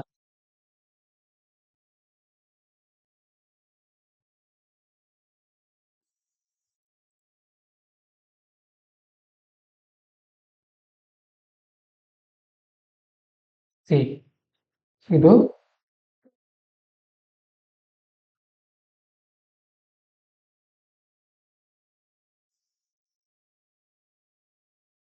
ಓಕೆ, ನೋಡ್ರಿ ಅಡ್ವರ್ಟೈಸ್ಮೆಂಟ್ ಇವೆಲ್ಲ. ದುಡ್ಡು ಎಷ್ಟು ಹಾಕಿದನಪ್ಪ ಅದಕ್ಕೆ, ಬಿಲ್ಲಿಂಗ್ ₹19 ಉಳಿದಿದೆ ನೋಡ್ರಿ. ಯಾವಾಗ, ಅಕ್ಟೋಬರ್ 3 ಹೋದ ವರ್ಷ 2024 ಅಕ್ಟೋಬರ್ ನಲ್ಲಿ ₹2,000 ಹಾಕಿದ್ದೆ ಅಲ್ಲಿ. ಅದಕ್ಕಿಂತ ಮುಂಚೆ ಈ ತಿಂಗಳು ಇಲ್ಲ. 2020 ಈಗ ಅಡ್ವರ್ಟೈಸ್ಮೆಂಟ್ ಕೊಡ್ತಾ ಇಲ್ಲ ನಾವು. We are not giving advertisement. Advertisement ಇಲ್ದೇನೆ ಡೈಲಿ 50 ಕಾಲ್ ಬರುತ್ತೆ ಅಲ್ಲಿ. ಅಡ್ವರ್ಟೈಸ್ಮೆಂಟ್ ಕೊಟ್ರೆ ಮಲ್ಲಿಕಾರ್ಜುನ್ ಅವ್ರು ಮಲ್ಕೊಂಡು ಬಿಡ್ತಾರೆ ಇಲ್ಲೇ. ಓಕೆ, ಸೊ ನೋಡಿ 2024 ಇಲ್ಲಿ ₹2,000, ಆಮೇಲೆ ಮತ್ತೆ 2,000, 4,000, ಸೊ ₹6,000, 6, ಆಮೇಲೆ 2, ₹8,000 ಗೂಗಲ್ ಆಡ್ಸ್ಗೆ, ಆಮೇಲೆ ಯೂಟ್ಯೂಬ್ಗೆ ಬೇರೆ ಬೇರೆ, ಈ ತರ ಎಲ್ಲ ಅಡ್ವರ್ಟೈಸ್ಮೆಂಟ್ ಕೊಟ್ಟಿದ್ವಿ. ಬಹಳ ಇರುತ್ತೆ. ಒಂದು ಬಿಸ್ನೆಸ್ ಸ್ಟಾರ್ಟ್ ಮಾಡಿದ್ರೆ ಅಷ್ಟು ಈಸಿ ಅಲ್ಲ, ಎಲ್ಲ ಆಂಗಲ್ ನಿಂದ ಥಿಂಕ್ ಮಾಡ್ಬೇಕು ನೀವು. ಈಗ ಪಾಂಜನಾಯಸ್ ಗೂಗಲ್ ಅಲ್ಲಿ ಸರ್ಚ್ ಮಾಡಿ, ನಿಮಗೆ ಡೈರೆಕ್ಷನ್ ಸಿಗುತ್ತೆ, ಎಲ್ಲಿದೆ ಅಂತ ಗೊತ್ತಾಗತ್ತೆ. ಹಾಗೆ ಪ್ಲಾನ್ ಮಾಡ್ಕೊಂಡು ಹೋಗ್ಬೇಕು ಜೀವನದಲ್ಲಿ, ಅಂದಾಗ ಯಶಸ್ವಿ ಆಗ್ತೀರಿ. 1-2 ವರ್ಷ ಟೈಮ್ ತಗೊಳುತ್ತೆ, ಎಲ್ಲ ಕಲಿಬೇಕು ನೋಡಿ. ನೀವು ಯಾವ ಫೀಲ್ಡ್ ಅಲ್ಲಿ ಹೋಗ್ಬೇಕು ಅನ್ಕೊಂಡಿದೀರಿ ಅದ್ರಲ್ಲ ಐಡಿಯಾ ನಿಮ್ಗೆ ಇರ್ಬೇಕು. Then you will go, no one can stop you. Rapid Rashmi ಅಂತ ಗೊತ್ತಾ ನಿಮ್ಗೆ? ರ್ಯಾಪಿಡ್ ರಶ್ಮಿ ಕೇಳಿದಿರಿ ಹೆಸರು? She is an RJ. RJ ಅಂದ್ರೆ ಏನ್ರಿ ಪರ್ಶು, ಆರ್ಜೆ ಅಂದ್ರೆ ರೇಡಿಯೋ ಜಾಕಿ. ಜಾಕಿ ಅಂದ್ರೆ ಯಾರನ್ನ ಜಾಕಿ ಅಂತ ಕರೀತಾರೆ? ಜಾಕಿ ಅಂತ ಯಾರನ್ನ ಕರೀತಾರೆ? ಕುದುರೆ ಓಡಿಸೋರನ್ನ ಜಾಕಿ ಅಂತ ಕರೀತಾರೆ. ಅಲ್ಲ, ಪುನೀತ್ ರಾಜ್ಕುಮಾರ್ ಒಂದು ಮೂವಿ ಜಾಕಿ ಅಂತ ಇದೆ, ಗೊತ್ತಾ? ಎಷ್ಟು ಜನರಿಗೆ ಗೊತ್ತು? There is a movie called Jackie, ಅಲ್ವಾ? ಸೊ ಜಾಕಿ ಅಂತ ಹೆಸರು ಇಟ್ಟಿದ್ದಾರೆ ಅಂದ್ರೆ ಯಾಕಂತ ನೀವು ಥಿಂಕ್ ಮಾಡ್ಬೇಕಲ್ಲ. ಆ ಥಿಂಕ್ ಮಾಡಿದಾಗ ನಾಲೆಜ್ ಬೆಳೆಯುತ್ತೆ ನಿಮ್ಗೆ. ರೇಡಿಯೋ ಜಾಕಿ ಮೀನ್ಸ್, ಈಗ ಅವರು ಆಂಕರ್ ರೇಡಿಯೋನಲ್ಲಿ. She started her career as in around 23 to 25,000 monthly salary. Rapid Rashmi ಅವರು ಇಷ್ಟು, ನಾನು ನಿನ್ನೆ ನೋಡ್ತಾ ಇದ್ದೆ, ಅದನ್ನ ಹೇಳ್ತಾ ಇದ್ದೀನಿ ನಾನು ನಿಮಗೆ. ಸೊ ನಾವು ಹರ್ ಸ್ಯಾಲ್ರಿ ಈಸ್ ಎಷ್ಟಿರ್ಬೋದು? 2 to 2.5 lakh monthly, just radio ಜಾಕಿಯಾಗಿ. ರೇಡಿಯೋ ಅಲ್ಲಿ ವರ್ಕ್ ಮಾಡ್ತಾ ಇಷ್ಟು ಅರ್ನ್ ಮಾಡ್ತಾರೆ. ನಾವು she have multiple sources, YouTube channels ಇದೆ, ಅಲ್ಲಿಂದ ಅರ್ನ್ ಆಗುತ್ತೆ. ಯೂಟ್ಯೂಬ್ ಅಲ್ಲಿ ಪಾಡ್ಕಾಸ್ಟ್ ಮಾಡ್ತಾರೆ, ಪಾಡ್ಕಾಸ್ಟ್ ಮಾಡಿದ್ರೆ ಸಿಕ್ಕಾಪಟ್ಟೆ ಅರ್ನ್ ಆಗುತ್ತೆ, ಯಾಕಂದ್ರೆ ಜನ ಕೂತ್ಕೊಂಡು ನೋಡ್ತಾರೆ ಅದನ್ನ. ಓಕೆ, ಮಲ್ಟಿಪಲ್ ಸೋರ್ಸಸ್ ಮಾಡ್ಕೊಳ್ಬೇಕು. ನೀವು ಕೂಡ ಮುಂದೆ ಬರೀ ಒಂದ್ರ ಮೇಲೆ ಡಿಪೆಂಡ್ ಆಗಬೇಡಿ. ಒಂದ್ರ ಮೇಲೆ ಡಿಪೆಂಡ್ ಆದ್ರೆ ಪ್ರೆಷರ್ ಆಗುತ್ತೆ ಮೈಂಡ್ಗೆ. ಹಾಗಂತ ಕಳ್ಳ ಮಾರ್ಗ ಹಿಡಿಬೇಡ್ರಿ, ಕಳ್ಳ ಮಾರ್ಗ ಹಿಡಿದ್ರೆ ಡೇಂಜರ್ ಅದು. ಸೊ ಥಿಂಕ್ ಮಾಡಿ ಬೆಳಿಬಹುದು. There are multiple sources. Then why government imposed it? ಯಾಕೆ ಇದನ್ನ ಇಂಪೋಸ್ ಮಾಡ್ತು ಅಂತ ಅಂದ್ರೆ, ಫೇರ್ ಕಾಂಪಿಟೇಷನ್. ಅಂದ್ರೆ ನಮ್ಮ ಇಂಡಿಯನ್ ಕಂಪನೀಸ್ ಕೆಲವೊಂದಿರುತ್ತೆ, ಫಾರಿನ್ ಕಂಪನಿ ಕೂಡ ಇರುತ್ತೆ. ಅವ್ರಿಗೆ ಒಂದ್ ಸ್ವಲ್ಪ ಟ್ಯಾಕ್ಸ್ ಹಾಕಿದ್ರೆ ಇಂಡಿಯನ್ ಕಂಪನಿಗಳಿಗೆ ಅನುಕೂಲ ಆಗುತ್ತೆ. ಇಲ್ಲ ಅಂದ್ರೆ ಅವರೇ ಬೆಳೀತಾ ಹೋಗ್ಬಿಡ್ತಾರೆ. Because they are very big, ಸಿಕ್ಕಾಪಟ್ಟೆ ದೊಡ್ಡ ದೊಡ್ಡ ಕಂಪನಿಗಳು ಇರುತ್ತೆ ಅದು, ಆ ಕಾರಣಕ್ಕೆ. And bridging tax gaps. ಏನು ಟ್ಯಾಕ್ಸ್ ಗ್ಯಾಪ್ ಇತ್ತಲ್ಲ, ಏನಿಲ್ಲಿ ಕಟ್ಟದೆ ಅವ್ರ ದೇಶದಲ್ಲಿ ಮಾತ್ರ ಅವ್ರು ಕಟ್ತಾ ಇದ್ರಲ್ಲ, so take tax in India also. Okay, then taxing foreign digital companies, foreign ಕಂಪನಿಗಳ ಟ್ಯಾಕ್ಸ್ ಅನ್ನ ವಸೂಲಿ ಮಾಡೋಕೆ. ಅಂಡ್ ರೆವಿನ್ಯೂ ಕಲೆಕ್ಷನ್, ರೆವಿನ್ಯೂ ಅಂತ ಅಂದ್ರೆ ಆದಾಯ, ಭಾರತ ಸರ್ಕಾರಕ್ಕೆ ಸ್ವಲ್ಪ ಆದಾಯ ಕೂಡ ಅದರಿಂದ ಬರ್ತಾ ಇತ್ತು. Then what are the association concerns, associated concern, ಇದಕ್ಕೆ ಸಂಬಂಧಪಟ್ಟಂತಹ ಕಾಳಜಿಗಳೇನು ಅಂತ ನೋಡಿದಾಗ, trade friction with US, US ಅಂದ್ರೆ ಅಮೆರಿಕ ಜೊತೆ ಏನಾಗಿದೆ, ಘರ್ಷಣೆ ನಡೀತಾ ಇದೆ ಸ್ವಲ್ಪ ವ್ಯಾಪಾರಕ್ಕೆ ಸಂಬಂಧಪಟ್ಟ ಹಾಗೆ. Okay, foreign trade barrier report mentions equalisation levy has barrier to overseas trade. ಇದರಿಂದ ಏನಾಗ್ತಾ ಇದೆ, ನಮ್ಮ ದೇಶದಲ್ಲಿ ಫಾರಿನ್ ಕಂಪನಿಗಳಿಗೆ ತೊಂದರೆ ಆಗ್ತಾ ಇದೆ ಅಂತ ಅಮೆರಿಕದವ್ರು ವಾದ ಮಾಡ್ತಾ ಇದ್ದಾರೆ. ದೆನ್ ರಿಸ್ಕ್ ಆಫ್ ರಿಟಾಲಿಯೇಟರಿ ಟ್ಯಾರಿಫ್, ಇದರಿಂದ ಅವ್ರು ಏನ್ ಮಾಡ್ಬೋದು, ರಿಟಾಲಿಯೇಟರಿ ಟ್ಯಾರಿಫ್, ಟ್ಯಾರಿಫ್ ಅಂದ್ರೆ ಏನು, ಸುಂಕ, ಸುಂಕ ಅಂದ್ರೆ ಒಂಥರ ಟ್ಯಾಕ್ಸ್. ರಿಟಾಲಿಯೇಟರಿ ಅಂತ ಅಂದ್ರೆ ಪ್ರತೀಕಾರದ, ಅಂದ್ರೆ ದ್ವೇಷದ ತೆರಿಗೆನ ಅವ್ರು ಹಾಕಬಹುದು ಮತ್ತೆ ನಮ್ಮ ಮೇಲೆ ಅನ್ನೋದು ಕೂಡ ಒಂದು ಪ್ರಾಬ್ಲಮ್ ಆಗುತ್ತೆ. And double taxation compliance burden, double taxation, ಅವ್ರು ಇಲ್ಲೂ ಕೂಡ ಟ್ಯಾಕ್ಸ್ ಕೊಡಬೇಕು and they have to tax in their country also, double ಆಗುತ್ತೆ. ಪಾಪ ಮಾಡ್ತಾರೋ ಒಂದ್ ಕೆಲಸಕ್ಕೆ 2 ಸಾರಿ ಯಾಕೇನು ಅಂತದ್ದು ಒಂದು ಕಾಳಜಿ ಆಗಿತ್ತು. ಸೊ ನಾವು ಗೌರ್ಮೆಂಟ್ ಕ್ಯಾನ್ಸಲ್ಡ್ ಇಟ್, ಗೌರ್ಮೆಂಟ್ ಅದನ್ನ ಕ್ಯಾನ್ಸಲ್ ಮಾಡಿದೆ. Okay, transaction subjected to equalisation levy are online advertisement, e-commerce and ಅವುಗಳಿಗೆ ಆನ್ಲೈನ್ ಇ ಕಾಮರ್ಸ್ ಅಡ್ವರ್ಟೈಸ್ಮೆಂಟ್ ಮತ್ತೆ ಆನ್ಲೈನ್ ಅಲ್ಲಿ ವ್ಯಾಪಾರ ವಹಿವಾಟ ಆಗ್ತಾ ಇತ್ತಲ್ಲ, ಅಮೆಝಾನ್, ಫ್ಲಿಪ್ಕಾರ್ಟ್ ಅಲ್ಲೆಲ್ಲ ಕೂಡ ಅದನ್ನ ಮಾಡಿದ್ರು. Then we have farmer producer, ಹೇಳ್ತೀವಿ ಅದನ್ನ, ಒಂದ್ ನಿಮಿಷ, ಇಲ್ಲಿ ಒಂದು ಅರ್ಧ ಪುಟ ಆಯ್ತು. ದೆನ್ ಇಲ್ಲಿ 1 2 3 4 4 5 5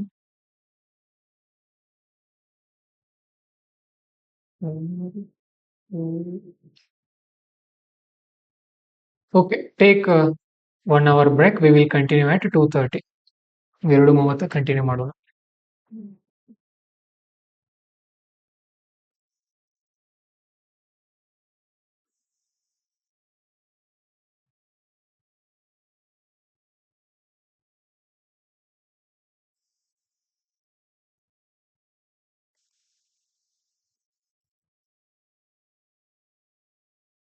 ಎಂಡ್ ಮಾಡ್ರಿ.